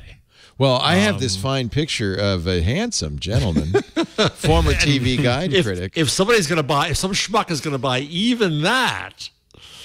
Don't you think this probably was somebody's arbitrage, come to think of it?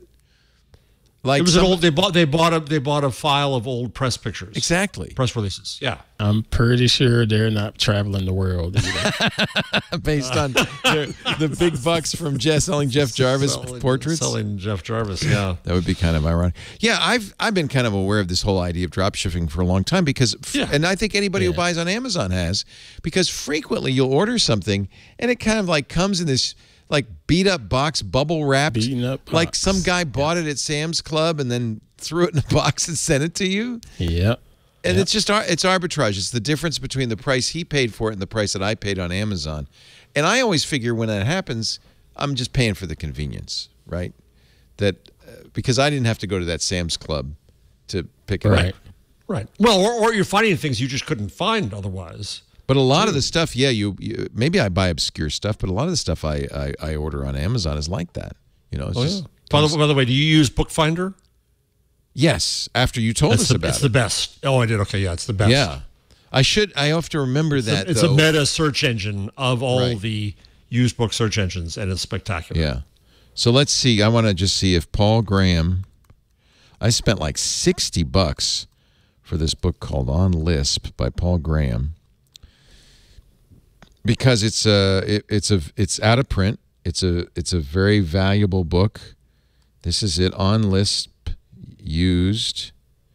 $82. I got a deal. That's rare. You only find one book matching. That is really rare. That's shipped from Japan. Shipped from Japan. That's probably why it's so expensive. Yeah, let me see if I can find it on Amazon. Actually, now that we're in this loop, we can edit this out too. In fact, let's just edit out most of the show. Jeez. 114. One collectible for 500. So go buy that one, Leo, and sell it on Amazon. I should. Look at that. It's interesting, isn't it? They are all within a penny of each other. 114.91, 114.92, 93. Well, they also may be the same place that lists in multiple search engines. Well, two of them are Bay Street book companies. This is the Book Purveyors, ST Media. $383 books in demand. Boy, it's good. I got it for $80 when I did. Well, tomorrow is a book sale. Yeah. The AAUW, the American Association of Women, University Women book sale here nearby. And it's a middle school cafeteria that's filled. The first day costs more to get in because the people who go in are these people, and they have scanners, and they go rushing around the place with the scanner and the phone, and they know the price, and they know what to pick up, and they cherry pick the entire place. I've watched them in action, and it's phenomenal. And they have lots of rules. If they find, let's say, an Oxford University Press book, those don't get discounted much. They pick those up.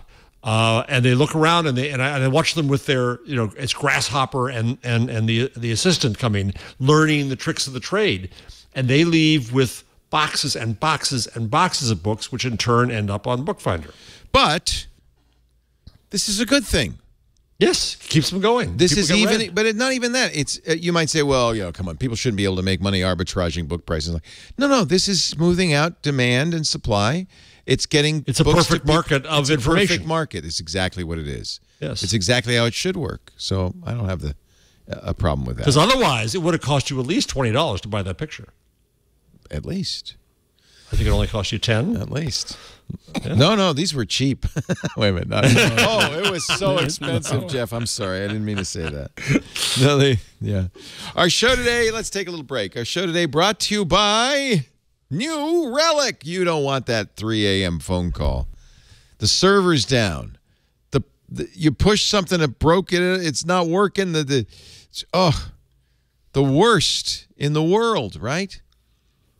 Because you don't know what's going on with your network or with your cloud or with your production. I know lots of devs, smart people, developers. I mean, of course you are. You're smart people. You're the first to explore the newest tech. You actually read the documentation. You not only want to know how things work, you want to know why. That's why so many engineers don't like to live in that uncertainty, that 3 a.m. phone call where you don't know what's going on. They turn to New Relic so that they know what's really happening in their software lifecycle. New Relic gives you data about what you build, shows you what's really going on. It's a single place to see the data from your whole stack. You don't have to launch 16 independent tools. You get 16 different tools right under the New Relic umbrella. It all is one single pane of glass. New Relic pinpoints issues down to the line of code, so you know why the problems are happening and you can fix them quickly. DoorDash, GitHub, Epic Games, they all use New Relic. More than 14,000 other companies. They use New Relic to debug and improve their software. When teams come together around data, it allows you to triage problems, to be confident in decisions, to reduce the time needed to implement resolutions using data, not a guess. Use the data platform made for the curious. I hope I've piqued your interest, and now I'm going to get you, because right now you can get it all for free. Access to the entire New Relic stack, 16 useful tools, and 100 gigabytes of data per month free. And not just free for a month, free forever. You don't even have to give them a credit card. Why aren't you using New Relic? Sign up at newrelic.com/twig, NEWRELIC, newrelic.com/TWIG. I think this is just a no-brainer. I don't understand why anybody would operate without it. Free, forever. newrelic.com/twig. We thank New Relic so much for their support of This Week in Google. Jeff Jarvis, BuzzMachine.com. Oh, yeah. Aunt Pruitt, Hands-On Photography. Nilay Patel tweets, help, about this headline from The Verge. Google Meet meets Duo Meet with Meet in Duo, but Duo isn't going into Meet. And it's all happening today. Thank you, Emma Roth. Well done, Verge. Very, very well done. And we talked about this in our changelog some months ago. Google announced that it was going to bring the features of Meet into Duo. Technically, that began today. It's not getting rid of the app. Duo's getting rebranded as Meet with the features from both apps, and Meet staying Meet. Wait a minute. Let me look at my Google Pixel phone, because I should have Duo on here, right? So is it no longer going to say it's Duo? It's going to say it's Meet? Well, I still see Duo. I still see Duo. And I do not see but it does say Meet. this. Duo is getting even better. Your Duo app will become Meet with a new name and icon and more features like background effects. Got it. So maybe I just need to do an update? Maybe that's what's wrong. Maybe I haven't updated today. Update all. Let's see what I'm going to get. Let's see what am I getting a new Google Duo? I'm getting. You hit got it to force the update? Yeah, I just said update. But I don't know. I don't. Are you sure we're going to change the name again in about 3 days? No, really. You may not want to. There will be 2 apps. There will be Meet Original And Meet Diet. and then there'll be New Coke. I mean, and the new Meet that Meet combines Light. Meet and Duo. The combined app will let you conduct both group and one-on-one calls as well as whole meetings. If you already have Duo installed, you won't have to do anything. Just like me, it will get updated automatically. Last month, without your knowledge, Google pushed a Duo update that added the features from Meet. Today, Google's rolling out an update on iOS and Android that will change the Duo logo to the Meet icon by September. They think we care. Like we care. We don't. By September, anyone who downloads the Google Meet app will receive the new Meet Duo combo. And if you go to duo.google.com, what do you get? Let's see. Duo.google.com. You still get Duo. But soon it'll go to Meet. Okay. And then also your Google Wallet and Google Pay and Google Cash and Google Change. And Yeah. Somebody should do Such a a major freaking post mess. bringing together all of their brand Insanities. stupidities that you just listed, Insanities. Ant, Yeah. in one full catalog. It'd be hilarious read. All right. I mean, they just need leadership. You know, I want to say I saw one of our articles in here talking about Google leadership, mentioning more focus and. Oh yeah, this is something. Yes, you know, you all the skipped that one. All the tech companies are doing it. Productivity and focus must improve.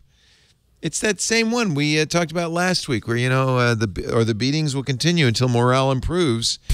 But they've added something new here.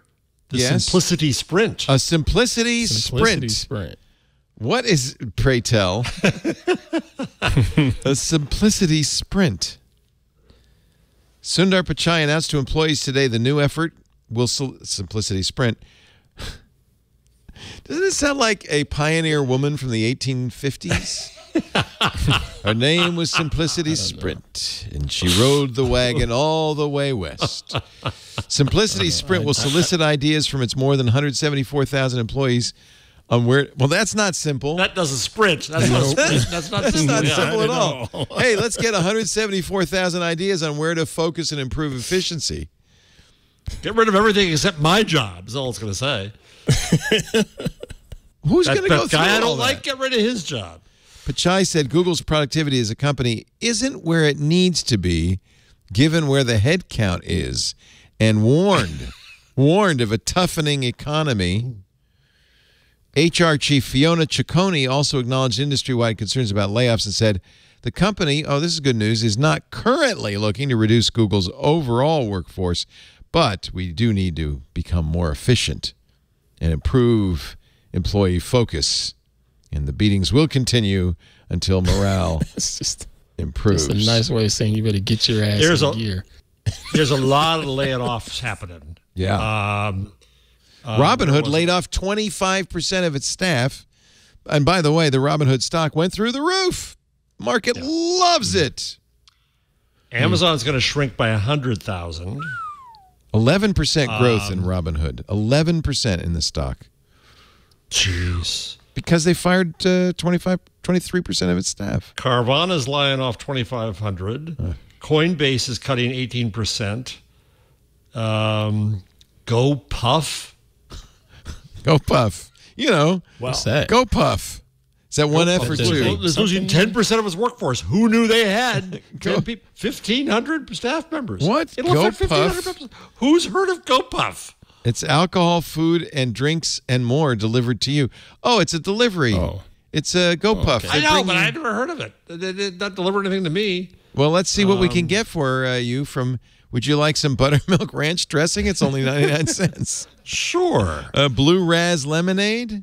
Sorry, it's going to come a little later because we just laid off our staff. So much the is it? alcohol? How Let's expensive see. is it? Let's add an address to see delivery time. Here we go. 1351 Redwood. I love how this auto fills. I don't understand how that works. It's amazing, isn't it? They just know where you live. All right, save and finish. Scrapers. All right, scrapers? No, I think they know. Somehow they know. So what does a 6-pack of Corona cost normally? A 12-pack. 12-pack, $17.99. I could do some arbitrage here. I wonder how much it is on Amazon. And then I could just have it delivered. Brilliant. One Get some lime. limes with it. 79 Yeah, okay, perfect. cents. One lime. Add that to the Really, bag. you're gonna get one line shipped to you? One Please do lime. it. One little lime. Please do that. Go Puff. Well, now you know. White Claw Seltzer. They didn't, they said they'll tell me delivery times now, but I put in the address. It didn't tell me, so I don't know. It better be fast because I'm ordering some ice cream. Halo Top cookies and cream. 3 avocados, $3.49. That's a pretty good price, I think. How much is a gallon of milk in your neck of the woods? I don't know. $5.49. I'm like George Bush. Yeah, no one knows. know. prices. $5.49. This is a half gallon for $5.99. So yeah, they probably like adding 50 cents to the, Fruity Pebbles. A gallon is $5.49. That's a half gallon for. And so there. All right. So I'm worth None of it. y'all buy your own daggum groceries. Come on. No, I'm not doing Go Puff. My wife won't let me because it would take me 4 hours to do what she does in 4 minutes. She just goes boom, boom, boom. She knows where everything is. I do that too with laundry. I say, I don't know. Do the reds go in with the whites? I can't remember. And I never have to do laundry. It's an amazing thing. Don't tell me. Shay. I don't want to know. If you wanted to buy Pixel Buds Pro, but you didn't want to buy them sound unheard, you could try them out now in the Google store, but you have to be in New York City. So, Jeff, run on over. I hope they clean them between uses. I know. That was my first thought is I'm not putting that in my ear.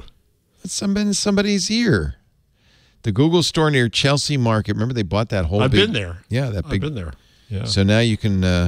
It's a nice little store. There's a little stand. It says Explore Pixel Buds Pro.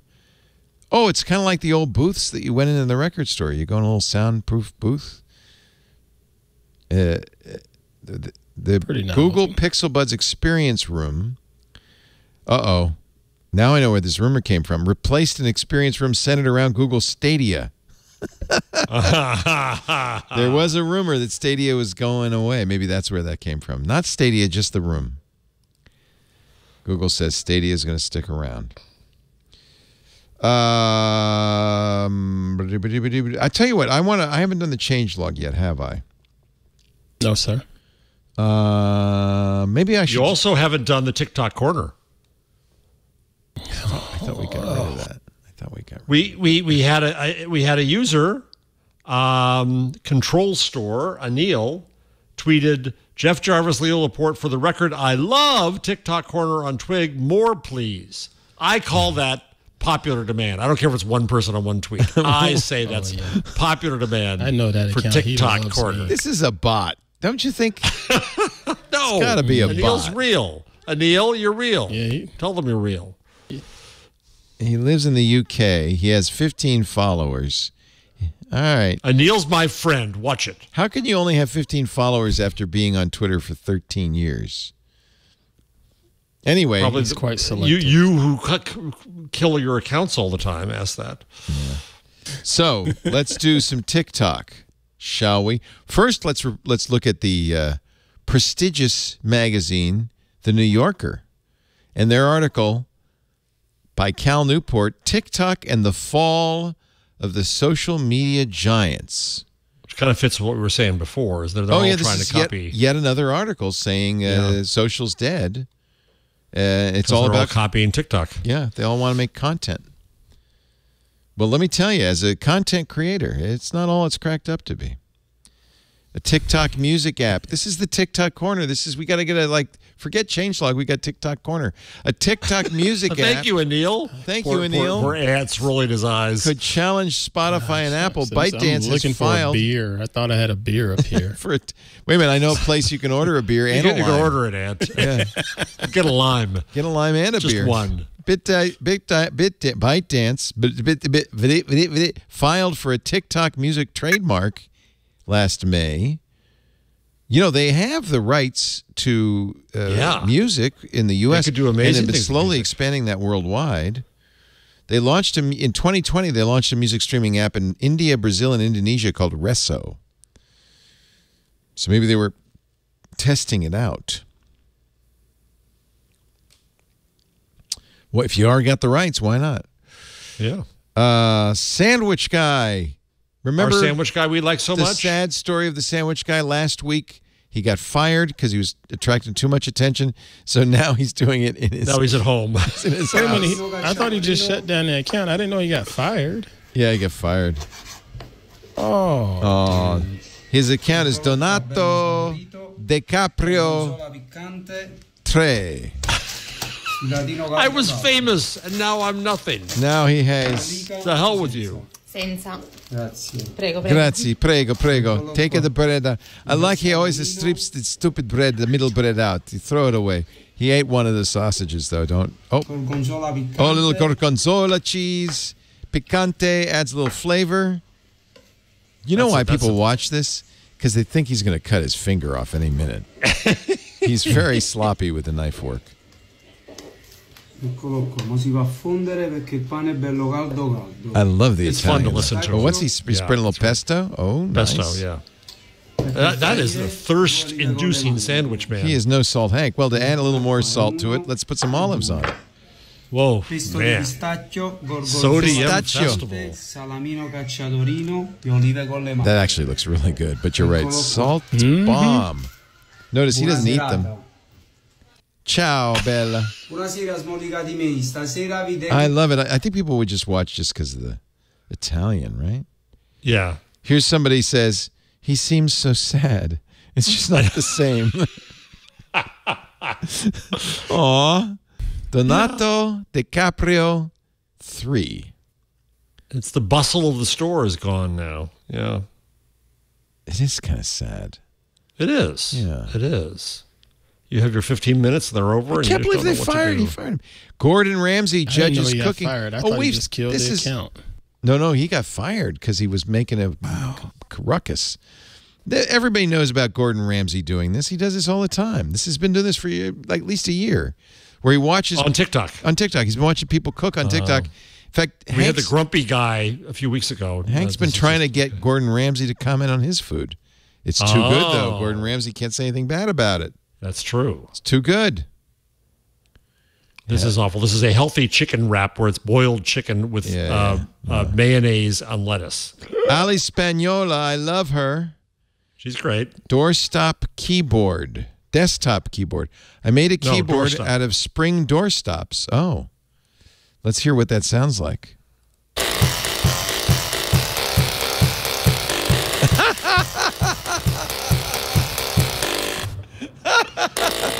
Okay, can you name that tune, Jeff Jarvis? See, the TikTok corner is a nice place Do you know to that be. tune? No, wait a minute. No, Do you I know? don't. No. No, I don't. I Anybody? follow her on Twitter, so it's good enough there. It's Ozzy Osbourne. You don't know that? Let's do it again. Wait a minute. One more time. One more time. You're going to recognize it. I made a keyboard out of spring doorstops. Okay. Allie, little tip for you. Never use the TikTok voice. Fuck voice. It's Hate so I that. hate that thing. Yeah. Hate that. And everybody uses it. I know. It's awful. It's terrible. Allie, you could say it yourself. It's okay. And yes, who got it? Somebody in the chat room got it. Xtune. I made a keyboard out of Crazy spring Train. doorstops. All aboard!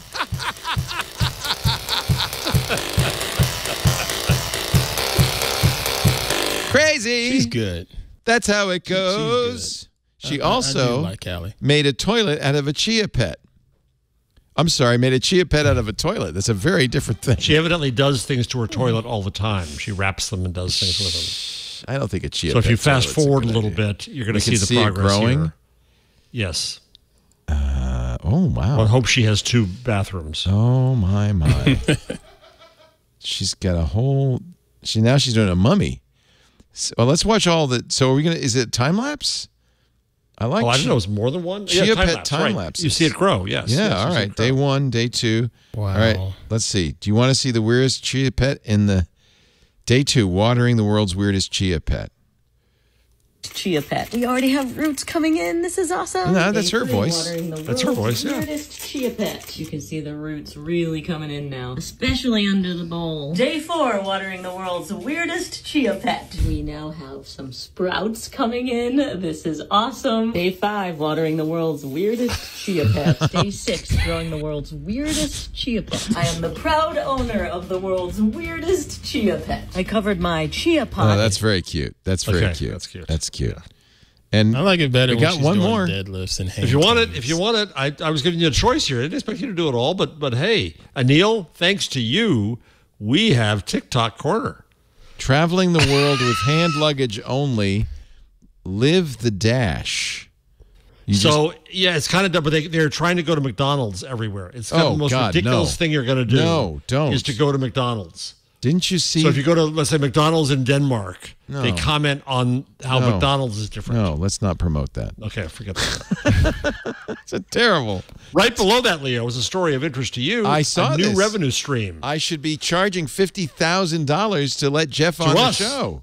Yeah, to me, for having to put him through TikTok Corner. This is just more of the same. Where I've been bemoaning YouTube creators who are obviously getting paid for their back scratching little log rolling videos. Well, apparently this happens in podcasts too. The FTC says it's our general guidance, regardless of the medium. Deception occurs when consumers acting reasonably are misled about the nature or source, and such misleading impressions likely to affect the decisions. So you must disclose if somebody pays you to be on your podcast. And for those who do, it's a lot of money. And by the way, some people charge. Manny Pacquiao, the MMA boxer, charges $15,000 to be on your podcast. Sorry, Manny, not interested. Has anybody ever come to you asking? All the sponsors time. do that. Oh, all the time.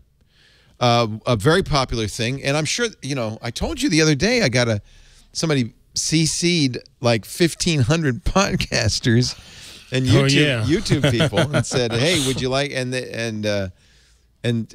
I guess a lot of them didn't understand that reply would reply to everybody. So I saw a lot of replies, people, YouTubers saying, "Yeah, sure, pay me, whatever." And then some guy really getting in on this. He apparently represents YouTubers in negotiations with people who want to pay them for free reviews. Good reviews. He said, "Oh, guys, he's more than $3,000. You're under. Come see me." So it's this whole thing is happening in public because people don't understand reply all, I guess. And ethics. Guest.io or Guestio is a agency which works with people to pay to be on podcasts. They say they paid out since 2020 more than $300,000 to podcasters. Oh, and guests. It goes both ways, like Manny. In just the past 6 months, 4 podcasters on Guest.io have made more than $20,000 from appearance fees. One podcast alone took in more than $50,000. There is no standard price, but Chappelle, who runs Guest.io, says we suggest you charge $100 to $150 per 1,000 listeners. How many listeners do we have on this show? How many listeners? I think it's around 75,000. So that would be $100 per 1,000. That'd be 75 times 100, $7,500. That's nothing. We charge. By the way, we charge more than that for an advertisement. For an ad, yeah. And we tell you their ads, but a lot of podcasters aren't making any ad money. So this is here's one podcaster. He does Entrepreneurs on Fire, a daily program. John Lee Dumas, its host and creator, says he currently charges $3,500 for an appearance. He raked in $146,000 in June. Good, nice work if you can get it. Just disclose. You can do whatever you want as long as you disclose, but you can't just say at the end, "Hey, thanks for paying me $50,000." Next, you got to say at the front, right up front, "This is a paid podcast," things like that. And when we do an ad, I always say, "Thanks to our sponsor. Our show today is brought to you by." Things. I think that's understood that they're paying us, right? And you separate out the content. It's like going to conferences where various speakers get into the program because they're sponsors. Yeah. Which is also wrong. Yeah.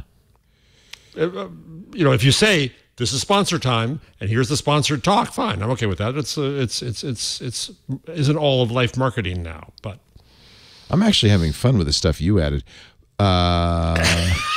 Much more than now you can see it. Now you can know. Now I can see what you did. Yeah, we have a special section for you, Jeff. It's wacky stuff. It's wacky stuff. For instance, I saw this story and I didn't actually add it, but then you did. So, all right. A16Z, which is venture capital, that's a VC fund. Isn't that Mark Andreessen's? It's Andreessen Horowitz. Yes. Andreessen Horowitz just put $50 million into Gary Vaynerchuk's NFT project, VeeFriends. Yeah. Yeah, and I could have said it better myself. I'm sorry, it slipped. $50 million. Yeah. But, it had to, Ant. It had to. But he does do conferences, which makes money, But what's so stupid about it is you draw some little character and say, "Oh, this character will be everywhere," as if there isn't a lot of work to make Rugrats characters what they are. Right? There's more creativity and there's stories and there's character development. No, I'm just going to draw this stupid little mouse and I'm going to be rich. How about Pearson, a big textbook publisher, who charges hundreds of dollars for many of their textbooks, right? Yes. But they've decided there's a problem because people are buying textbooks and then selling them on in the used textbook market. On Bookfinder, by the way. Yes.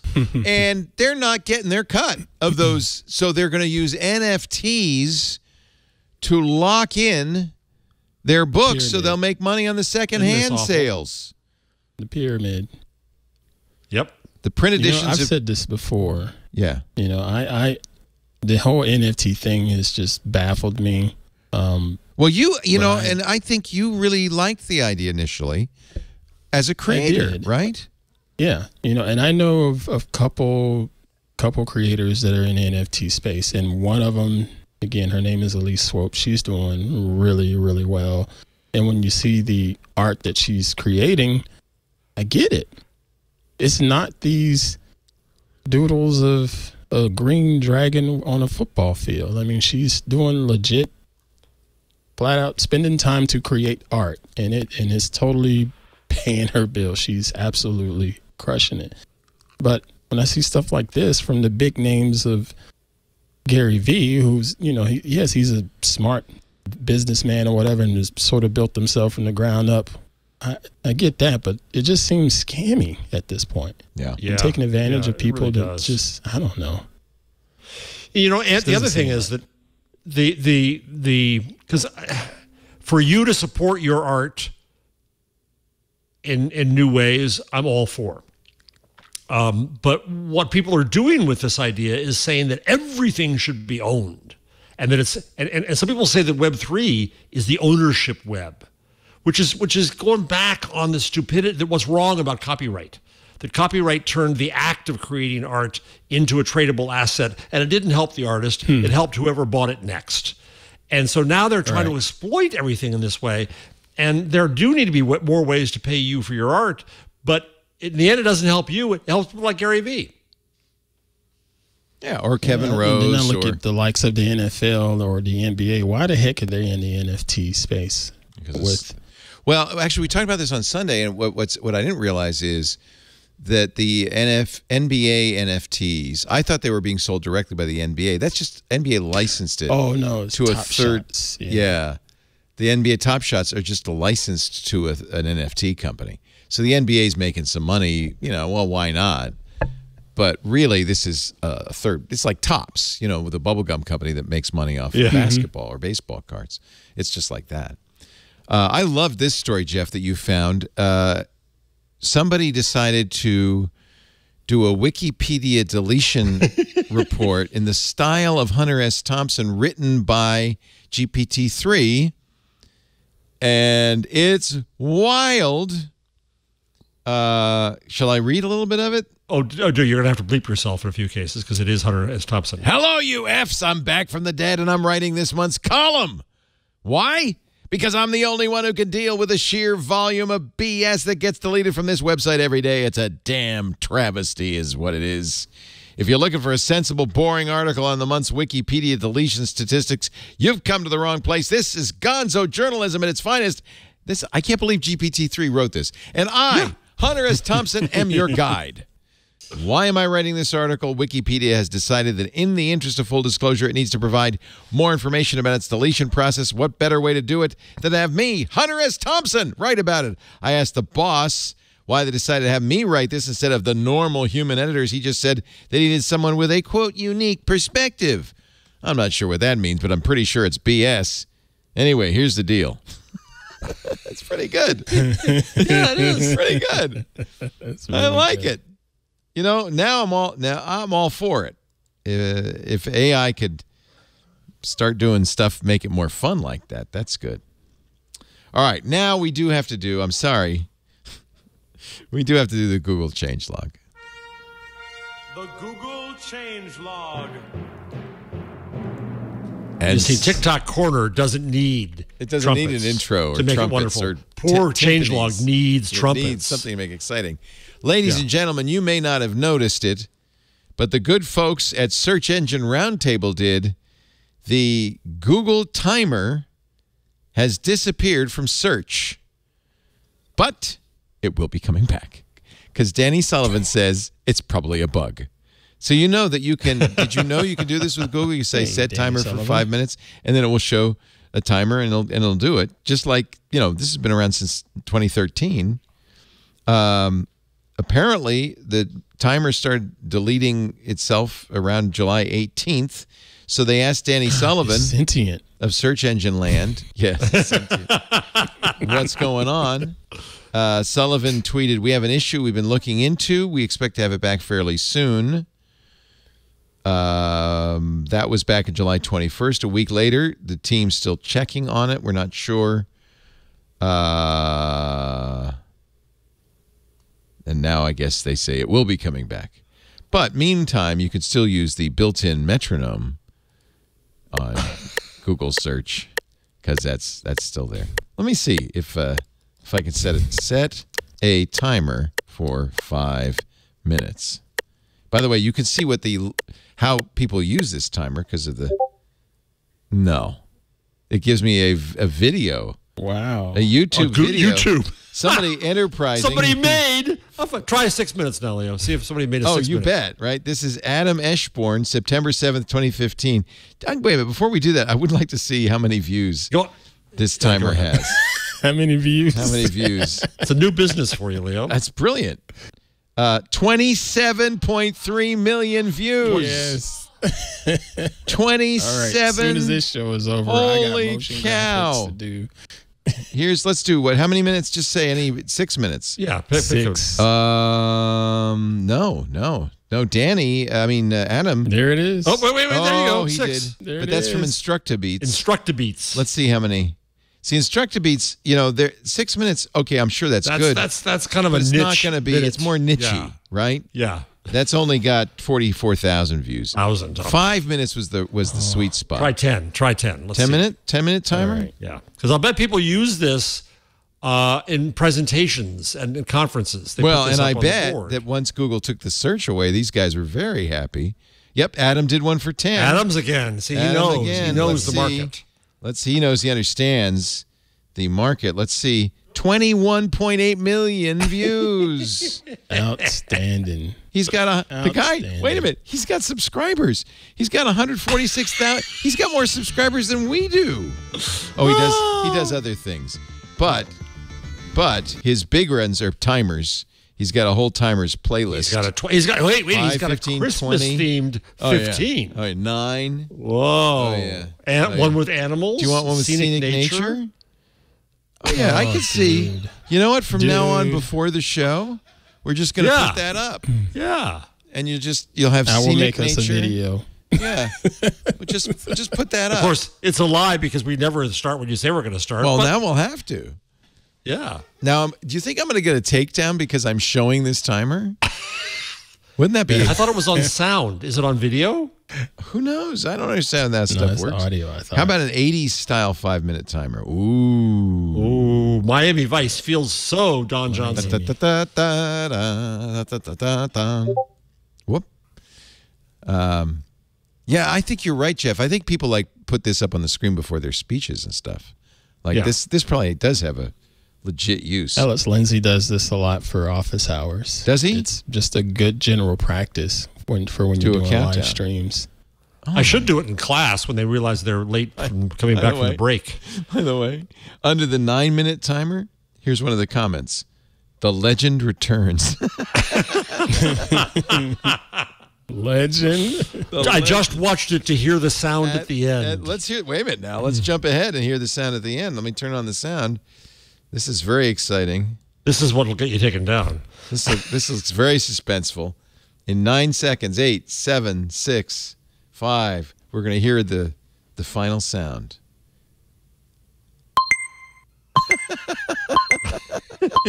That will get us taken down. That will. Miss That's Stacy, it. you missed a great Edit it chance. out. Holy cow. Holy cow. Just so you know. That's a discovery. We've only This got is through the first edited out entry. show. I got to tell you, this whole show is edited. Edit this whole show out.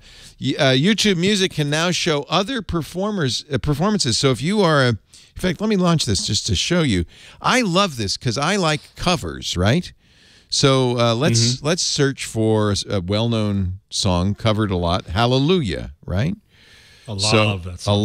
Love it, right? And I'm going to get the Leonard Cohen live in London. Oh, stop. Don't play it, whatever you do. Whatever you do. Now, this is YouTube Music. Supposedly, there's going to be, well, I don't know.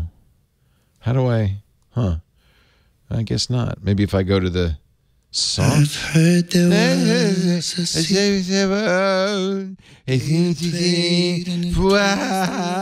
You think this will stop it? I had a hallelujah. Sorry. I had to do that so that it wouldn't get taken down. Where is the, well, maybe it's not, I haven't got it yet. Maybe it's not rolled out. But if you like covers, this will be a very nice feature on YouTube Music. It'll show you other versions of the same song. And I picked Hallelujah because it's probably the most covered song in history. It's a magnificent song. I want to see the movie. Can't wait. It was in theaters. I got to wait. You know, by the way, that's a feature I want, by the way. What's that? I want I'm not going to see it in theaters wait list. Yeah. So when it comes out, I get a ping that says it's on Hulu, it's on Apple, it's on here, it's on there, and I'll watch it. I do that. In fact, when I see a movie that I want to see is in theaters, I get excited because I know there will be something to watch in a month or two. But then I forget. But then I you never. forget. Well, you just Yeah, all I we do. forget. I'm old. Lisa and I have a ritual practically every few days. We go to Apple on iTunes or whatever it is on Apple TV or on Apple Music. I guess it's the Apple TV. We'll go to the movies section. And we'll see what new movies there are. This has a new releases thing. If you just check that religiously, you'll see every time something comes out. By the way, this is not. You're in the change log. So Still changing. Hold on. Do from above. Still in the change log. You Just mentioned entry this. one's done. You mentioned I this. do not want to. I do not want to ruin the magic. We're full circling here. YouTube's new tool lets creators turn their own videos into shorts because yes, we mentioned that earlier. everything's better like TikTok. Yeah. So This hasn't rolled out to my account yet. I tried it earlier. It'll convert your nice widescreen into a vertical video under 60 seconds. Great. New look. How long is that going to last? I mean, people are going to get so sick of this. Oh, I know. Well, What do you mean? Facebook's already Vertical video? Vertical video? No, that's the future. No, I just think the short shorts TikToking thing. of the world. Yeah. I think maybe it's a strategy that everybody ganged up in an antitrust, and they said, let's all get the world sick of TikTok. It's the only way to defeat them. Maybe. We'll all do it. Maybe. Gmail's new But look. what about the fact that most people have shortest attention spans, and it's the only way to get to them? Isn't it ironic that as I'm trying to do the change log, Ant asks a question about short attention spans? Good. I'm just trying to get through this, Ant. Please, just get Gmail's. Gmail's new look is now rolling out to everybody. Who cares? I got it. It's. We already did the email. Google Meet meets Duo Meet with Meet and Did that Duo, but already, Duo yeah. isn't going to meet. And finally, It's my fault. I put that in there.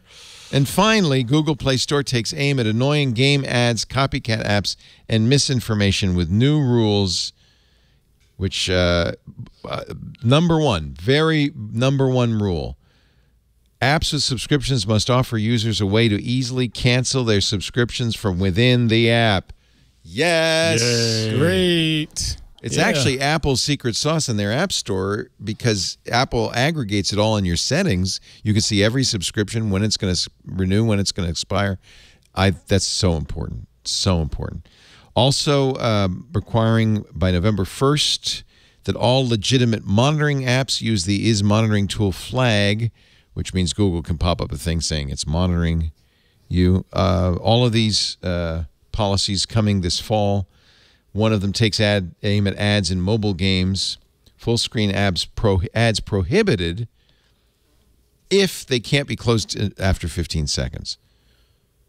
Except, there's an exception which isn't good. Ads that unlock rewards in a game, but only if the ad is opt-in. So, and this happens all the time in these free-to-play games. Hey, if you'd like 1,500 more rings, all you got to do is watch this ad. Anyway, Google will also prohibit something that can be very painful, unexpected interstitial ads. Ads that appear in games prior to the loading screen or when starting a new level. Man, when games do this to me, I just delete them.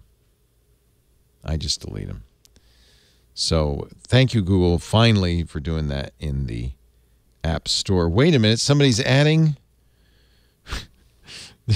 I thought I was done, and somebody just added another... This would be the way to torture Leo. And I was curious. The change log that never ends. Did you do that, Ant? Yeah, Ant added I the just story. added it. Google Because Play. I saw it and I No, thought that's good. about you. No, you're good, Ant.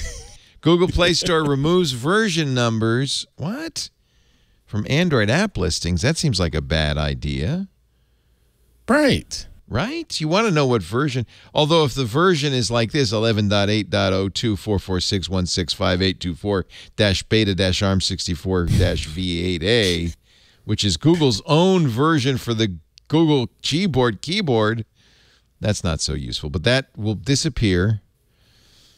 And But that makes no sense. I want to see the Whenever there's versions. a problem with an app, I agree. the support person is going to ask you, what version are you on? Now, 9 to 5 Google says, Google didn't announce this. Maybe it's a bug.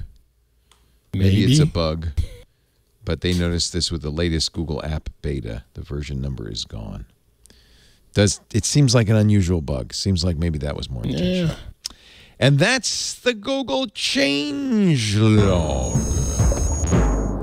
It was too late. I tried to add survived it, another one. You did. Damn it. I was searching to find anything to put in there just to Chrome torture 104, you. significant new security No, update it's now okay. here. It was just. You guys, you like to torture me. Yes, we do. You like to torture Well played, Ant. Well played, sir. Can I ask for one story from your part of the change log from Yes. the rundown? Yes. Because it pissed me off. We missed a lot of stories. Yeah, what? Is Netflix go at line 55 now deciding to sue? Oh, I the put this Bridgerton in here. musical people. Yeah, you put that in there. I put this in here because I thought this was annoying. So George Lucas for a long time was famously litigious about fanfic. And I think he learned his lesson and decided, no, you know what? This is really good for the Star Wars franchise to let people create their own. For the legacy. Yeah, knockoffs and stuff. So you remember we talked about it, the Bridgerton musical, which did it start on TikTok? Yeah. Barlow and Bear, Abigail Barlow and Emily Bear, they won a Grammy, I might add. Right. For the unofficial, and they even say it in the name, unofficial Bridgerton musical. They asked to do it and were told we're not going to officially say okay, but we're not going to stop you. So Netflix has now filed a lawsuit. Because they against did Barlow a and concert where they sold tickets and Netflix said, whoa, you making money on this? Well, Yeah, they're also promoting this stupid show that nobody should want to watch.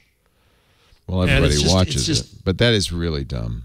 It's really dumb. It's really dumb, Netflix. And people aren't liking you very much these days, Netflix, and they're leaving you, and this attitude is part of the reason. On July 26th, not so long ago, the duo staged a sold-out performance at the Kennedy Center in New York, featuring the National Symphony Orchestra and a collection of Broadway guest stars. Okay, Darren maybe Criss, this yes. might be going a little far. Tickets. I think you should torture Ant with some of this. Perhaps tickets ranged between $29 and $149, including VIP upgrades. Netflix can edit it out because put its foot down after repeated objections, demanding an end to these for-profit performances. Okay, you know what? Now my tune has changed a little bit because that's a big deal. They're charging big money for tickets. Of course, they wrote the music. They wrote the music, and it's a tribute to it. And all they're taking is the characters. They could have done the exact same thing and used different character names. Sure, it wouldn't be valuable. So, Bridgerton has a point. Do you think they'll have a defense? It's fair use. It's fair use. That it's parody. It's transformative. Well, it is. That's part of what the story says is that and there's case law on both sides. As Larry Lessig says, fair use is just the right to hire a lawyer. And there are some cases where parody is seen as sufficient and it's transformative. And hey, they're making fun of Bridgerton and it's okay. Or others would say, no, you relied on the value of their brand they created. All I'm trying to argue here is I think Netflix would have been smart to say, love it, delighted, here's the deal. Give us 10% of what you earn. We'll never sue you. We'll be happy. And that's that. But no. And I think really it's going to come down to whether a judge or if it's jury trial, whether a jury believes that this hurts Bridgerton, that it costs Netflix, that people don't watch Bridgerton because of this. That's ridiculous. Of course, and I it's the think opposite. that the judge and jury both will think, no, this promotes it, makes you money, it does not hurt you, so this is fair use. This is a transformative use of this, and I think any reasonable judge or jury would feel that way. So I think we want to also have Ant watch the whole thing and give us a review now. That's what we need. Yeah. Our new theater critic, Ant Pruitt. All right, well, give me a few minutes to write my letter of resignation. I won't. This is actually going to end up being a very interesting story. Warner Brothers made a $90 million movie about Batgirl. I heard about this. Yeah, big deal, starring a well-known actor. Yeah, in fact, a lot of well-known actors were in this. Yeah. Apparently, they finished it, or all but finished it, but it in the sneaks, audiences, I guess, didn't like it. They decided not only it was originally made for HBO Max, not going to release it on streaming, they were never going to ever release it. And now, of course, a lot of people are saying, but wait, one guy tweeted, I have a yearly subscription to Premiere Pro. Can you give it to me? I'll finish the edit. It was directed by Ms. Marvel's directors, Adil El Arbi and Bilal Fallah. It featured Leslie Grace. It had a lot of big names in this movie. And they finished it. Spent $90 million. Going to write it all off. Also, Scoob Holiday Haunt. They're going to write that one off, too. Which is, I guess, a Scooby-Doo movie. Wow. Kind of a shocker. You don't hear about that happening very often. Line 61, Jeff, I put in others. Have you've covered, the media industry? Well, there's the most famous one. I put in line 61 some others. The most famous one is Jerry Lewis's when the clown cried. In a concentration camp movie. No, there's good reason that was never released. In fact, Jerry Lewis sued many people to keep it from ever surfacing, people who claimed they had a copy of the movie or of the script. And there's Louis C.K., I Love You, Daddy. Yeah, and we know why that got... We know why that's not. Yeah. Cobra Gator, I've never heard of that. I think that should have been killed. Empires of the Deep, $130 million underwater 3D fantasy starring Olga Kurylenko. Yeah. It's Queen of the Mermaids. Blackbird. Michael Flatley of Lord of the Dance. Oh, no, this should in a die. spy thriller. Oh, my. No. Yeah, What, so he those are all Irish things that are in dances the his Hall way of through Shame. the movie? That's a little bizarre. But no, I think this would have done backyard. You know what? People want to see it, and I think that. Yeah. How bad can it be? Shot in Glasgow over 4 months at the start of the year. According to insiders, the whole thing is so terrible, the studio would rather lock it away than let anyone see it. And this is a studio that released DC League of Super Pets, writes The Guardian. So it really has to stink. I suspect some fans, I don't know. I can't think this is the last we've seen of that. Yeah. Maybe a couple of years to cool off. Yeah, maybe. Wow. I mean, but they had some big names in this movie. Let me see if I can find the cast.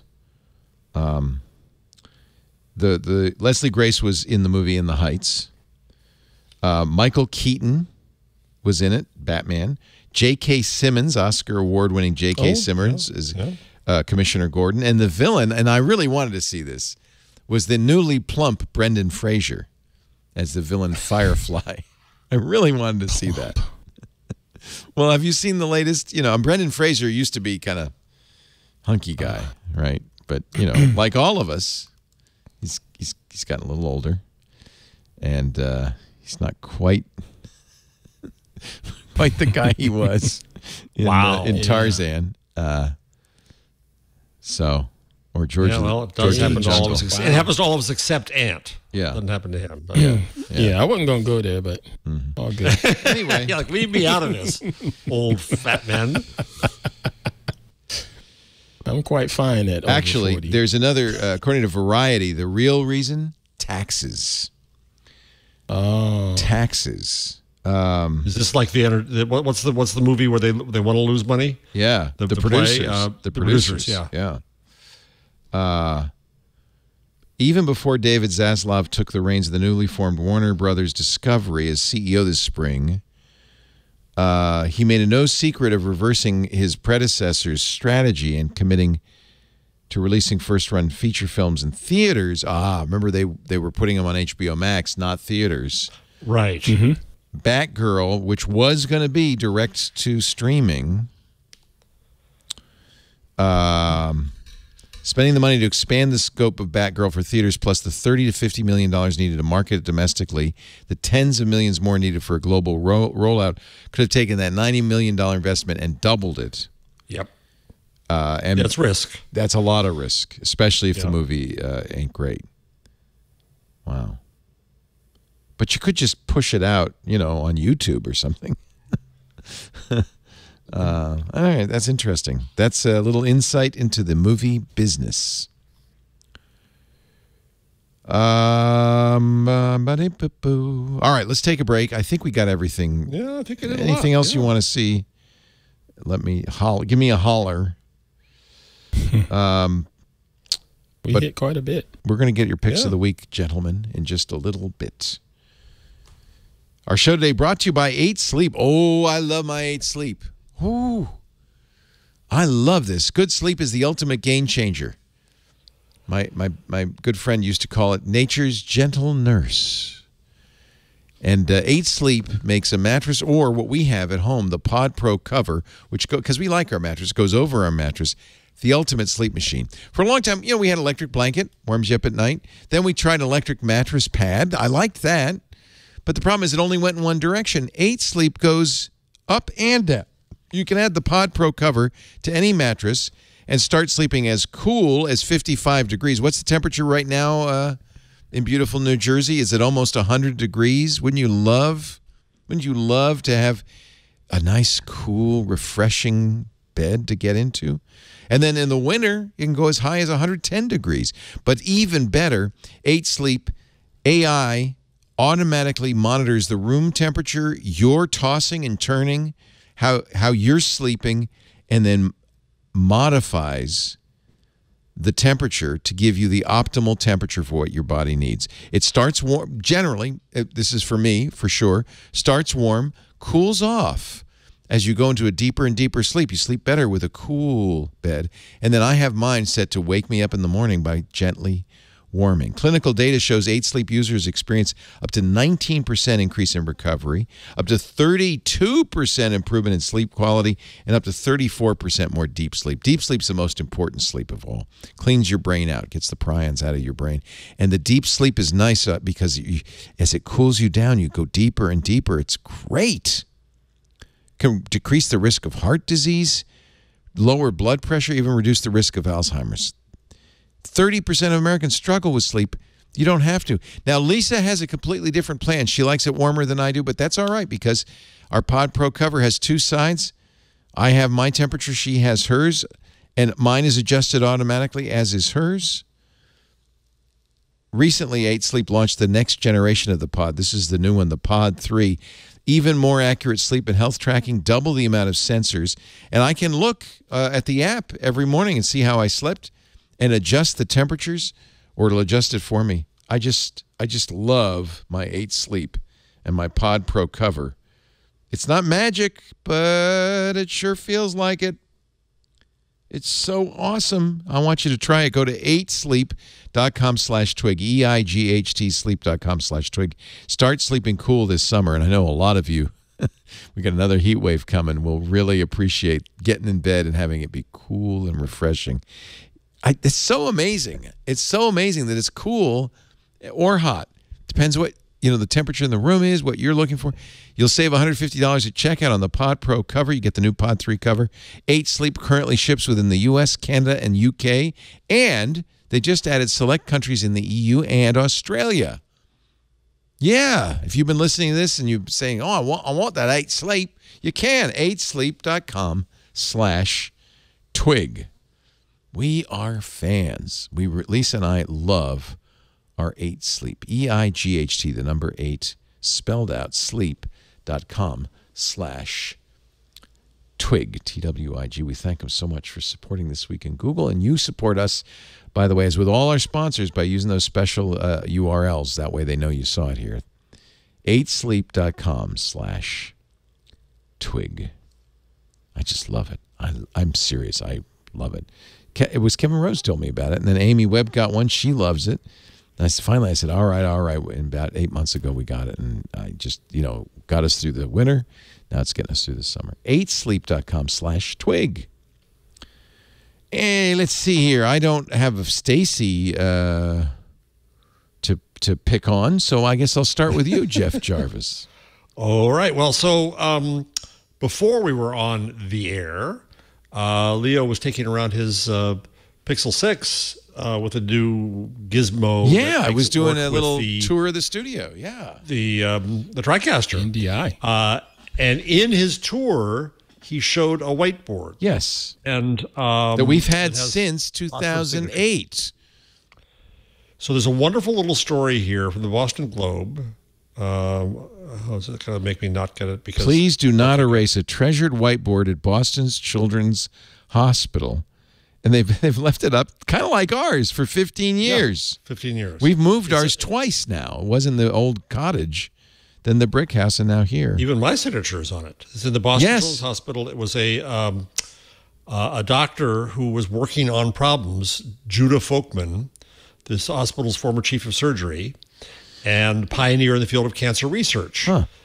So he was keeping the whiteboard to keep his thoughts, and people would come by and see it. It was so valued that they put, like yours, they put plexiglass over it now, and it sits there as a oh, that's cool. A legacy. I have, as you know, a whole bunch of whiteboards here. I used when I finished the manuscript for the Gutenberg parenthesis. I finally decided, because where I do all my thinking, and I had like 7 whiteboards where I'd outlined at different times, different titles, different chapters, all kinds of things, and then I erased them all. I love whiteboards, but you shouldn't have erased them. You should save them. Well, my wife would kill me. She would absolutely kill me. That's why we don't have Shakespeare's whiteboards, because his wife made Anne Hathaway erase them all. That's right. So I thought that was charming and fitting with the show. The other thing to mention is that werewolf erotica is now a job. Wait, what? Wait, what? So if you don't want to make your living on social media and you don't want to sell used books, you can write werewolf erotica. Is that so? That's a whole category. It's a whole category. People are being hired to, they're outlined and you know what's going to happen, and to write this. Yeah. I've got to find some werewolf erotica that I can read right now. I mean, maybe if I just Google. I really hate to see your search history. What the heck?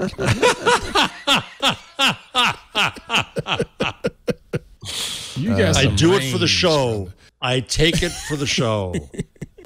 Let's see. Web novels are a $3.7 billion business in China. Vicious entered inside his modernly beautiful room, which was decorated with chocolatey and white color interior.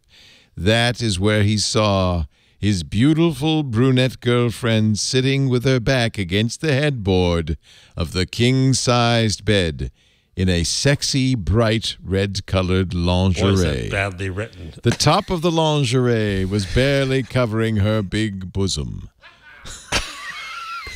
That was Leo editing, folks. I can't read the rest of it. A thin strap was straining against her milky white skin, turning her soft skin a light shade of red as it tried to hold the cloth together to her back. Upon seeing him enter the room, she straightened and got on her knees and hands on the bed.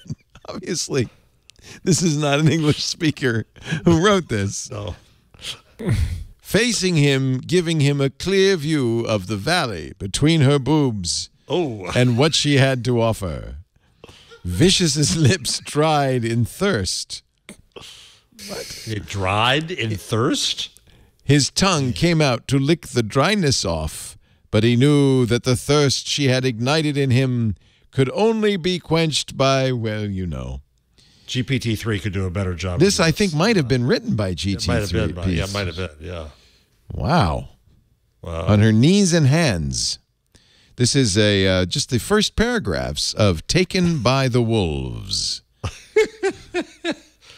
And it'll soon be a musical that you can watch. Wow. Oh, boy. Good grief. Wow. How about, you want to read another one? Oh, you got some. Oh, the Diamond Club. Yeah. No, there's no werewolves in that. This is called He Takes His Mate, the Alpha's Howl #1. The pack's alpha claims Jenna, but before he accepts her as his mate, she must pass a test, a raw, primal encounter with his subordinates that's sure to leave her sore and strained and gasping for more. Okay. So you can make money writing this stuff? Somebody is. Yeah. Apparently. There's workshops. There's apps. Oh, yeah. In China, web novels are a $3.7 billion business. I doubt they have werewolf erotica in China. This is from China. Whoa. They do. Really? I think it is. The platform, some backed by Tencent or TikTok's parent ByteDance. Yeah. Okay, you're right. Dream, Good Novel, Web Novel, and Fizzo. These are the apps. So you actually get the app, and then you can get the, inside the app, they get the werewolf erotica. I guarantee you people are training GPT-3 to do this right now. Yeah. Wow. Just remember, garbage in, garbage out. Yeah. Oh, yeah. Well, how good a werewolf erotica novel are you expecting, Ant? I don't care how good the in is. At the out, it's still a werewolf erotica novel. Yeah. You know, so the expectations are low here, Ant. Let us get to Aunt Pruitt's much less salacious picks of the week. How in the heck do I follow that? Good grief. I want to give a shout out. I saw this. Holy cow. He has beaten my personal best. This is for a squat. How many plates does he have on there? That is a total of 455 pounds. Whoa! And he You're squatted it. kidding me. And I love it that there's about 8 guys around watching this in awe and cheering. How does he squat 485 pounds?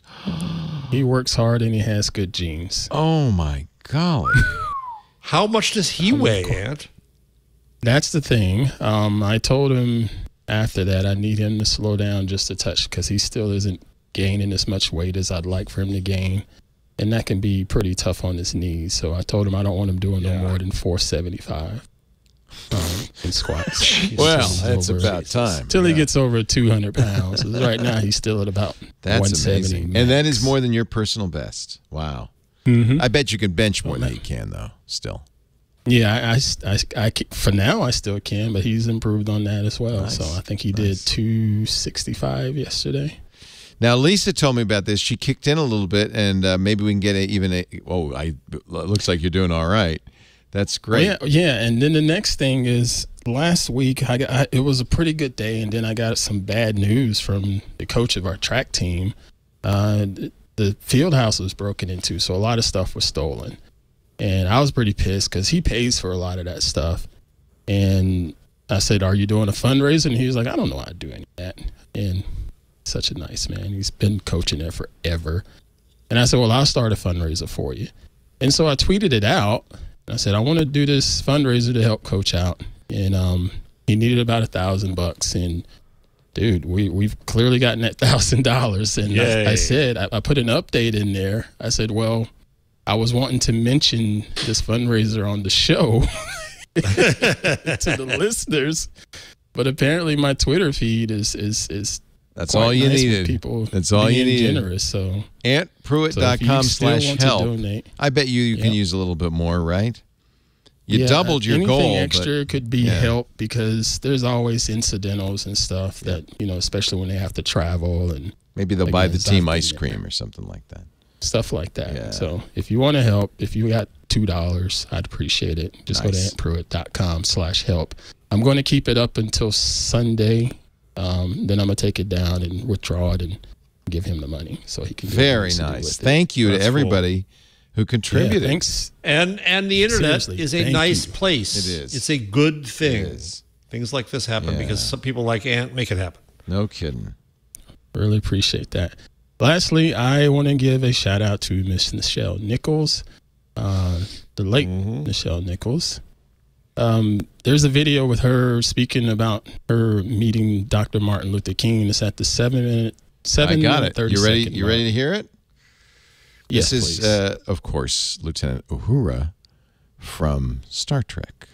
Just looked at him. He said, "For the first time on television, we will be seen as we should be seen every day, as intelligent, quality, beautiful people who can sing, dance, but who can go into space, who can be lawyers, who can be teachers, who can be professors, who are in this day, and yet you don't see it on television until now." And he went on, so many of the things, perhaps some of the things he said, video. but I could say nothing. She wanted to quit. She felt it was an undignified role. Quit. She was a Broadway performer. She wanted to go back to Broadway. But Dr. King said no, as you can hear. She said, no, we need to show that we can go into space, that we'll be here, we'll be there in the future. And I think that's absolutely true. And she did it with such dignity. Such a great and poise. message. Yep. Such a great message. It would have been nice to have an even bigger role for her on Star Trek. And you know what's great is that the new Strange New Worlds Star Trek, Lieutenant Uhura does have a much larger role. It's great.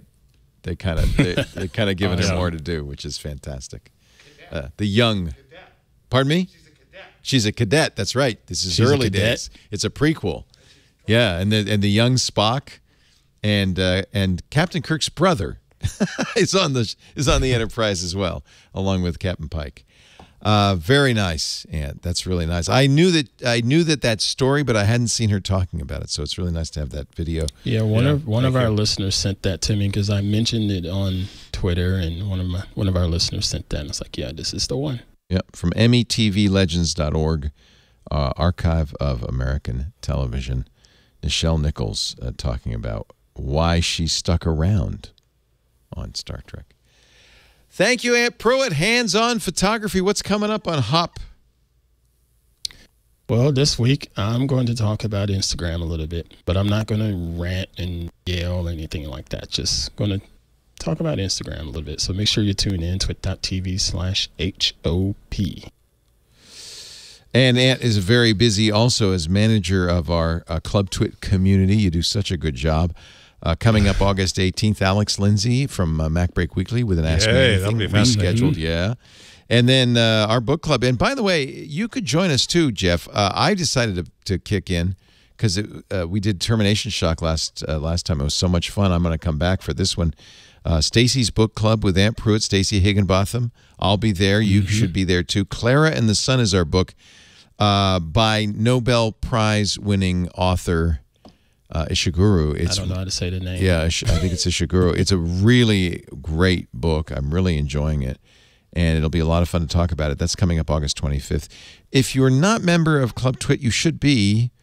I know, and if you don't... I want to say something. Last week, we had our members' fireside chat where I randomly picked out some of our Club Twit members, and I've gotten some really great feedback about that, and join the club, y'all. That was so much fun to get to know these 3 members even more. And we just had candid conversation on a Thursday morning here in California. It's just totally worth the $7 a month. Yeah. I agree. You get ad-free versions of all the show. We thought that would be the big, selling point. You don't have any ads, which means no tracking. Turns out this Discord is really one of the sweet spots here. You're doing a great job with it. I love hanging out in there.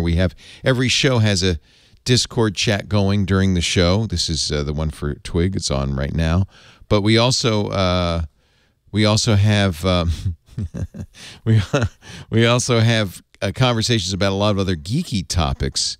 So it's not just the shows. We've got, people talk about autos and books and coding and hacking and ham radio and philosophy and sci-fi and sports and space. And we even had a Twit Cruise channel in there.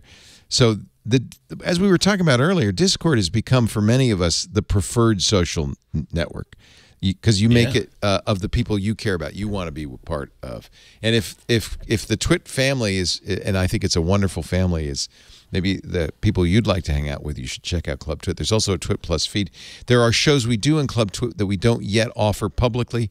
As they grow and build an audience, we will. Among them, the brand new Hands on Windows, Paul Thurrott's Windows show, which is now only episode 1. It's just starting.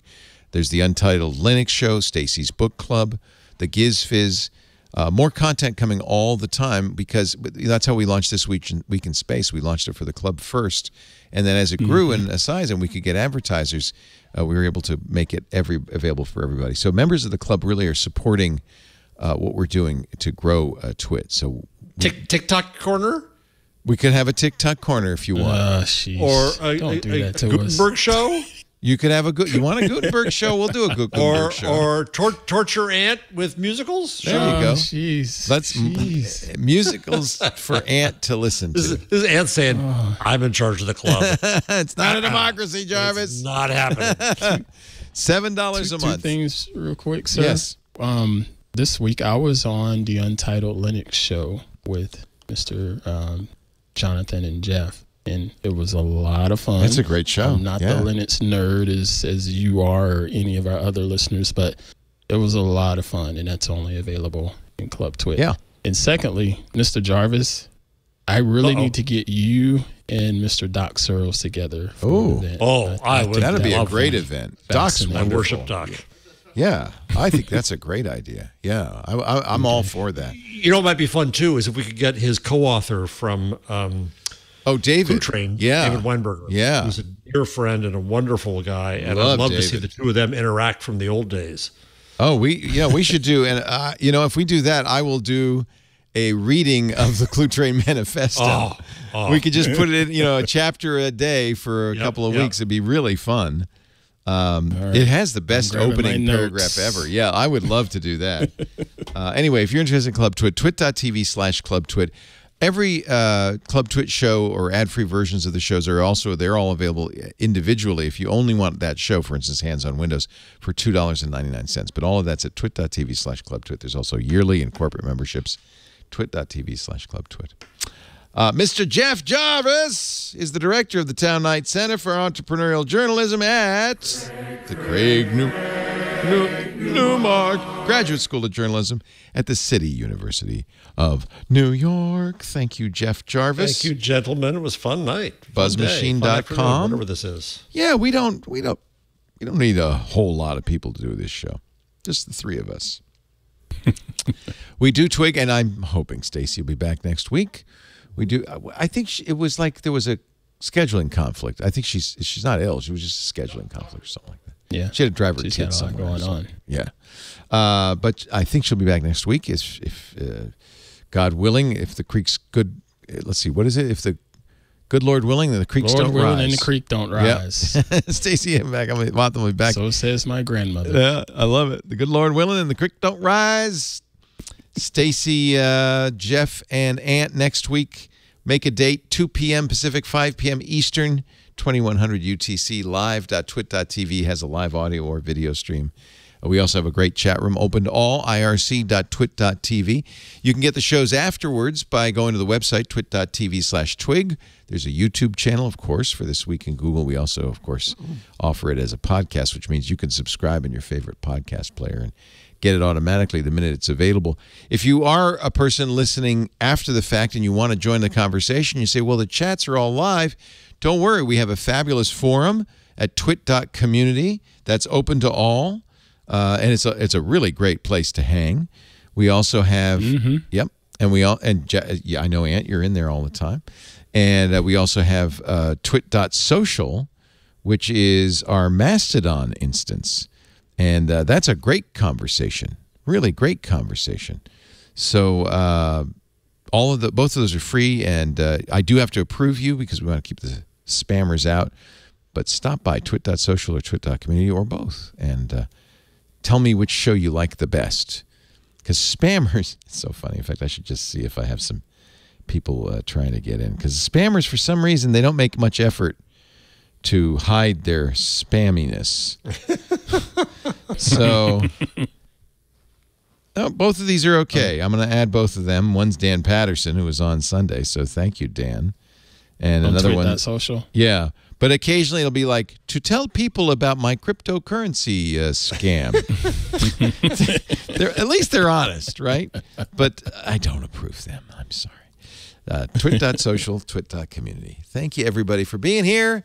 Have a wonderful week. We'll see you next time with this cat right here on This Week in Google.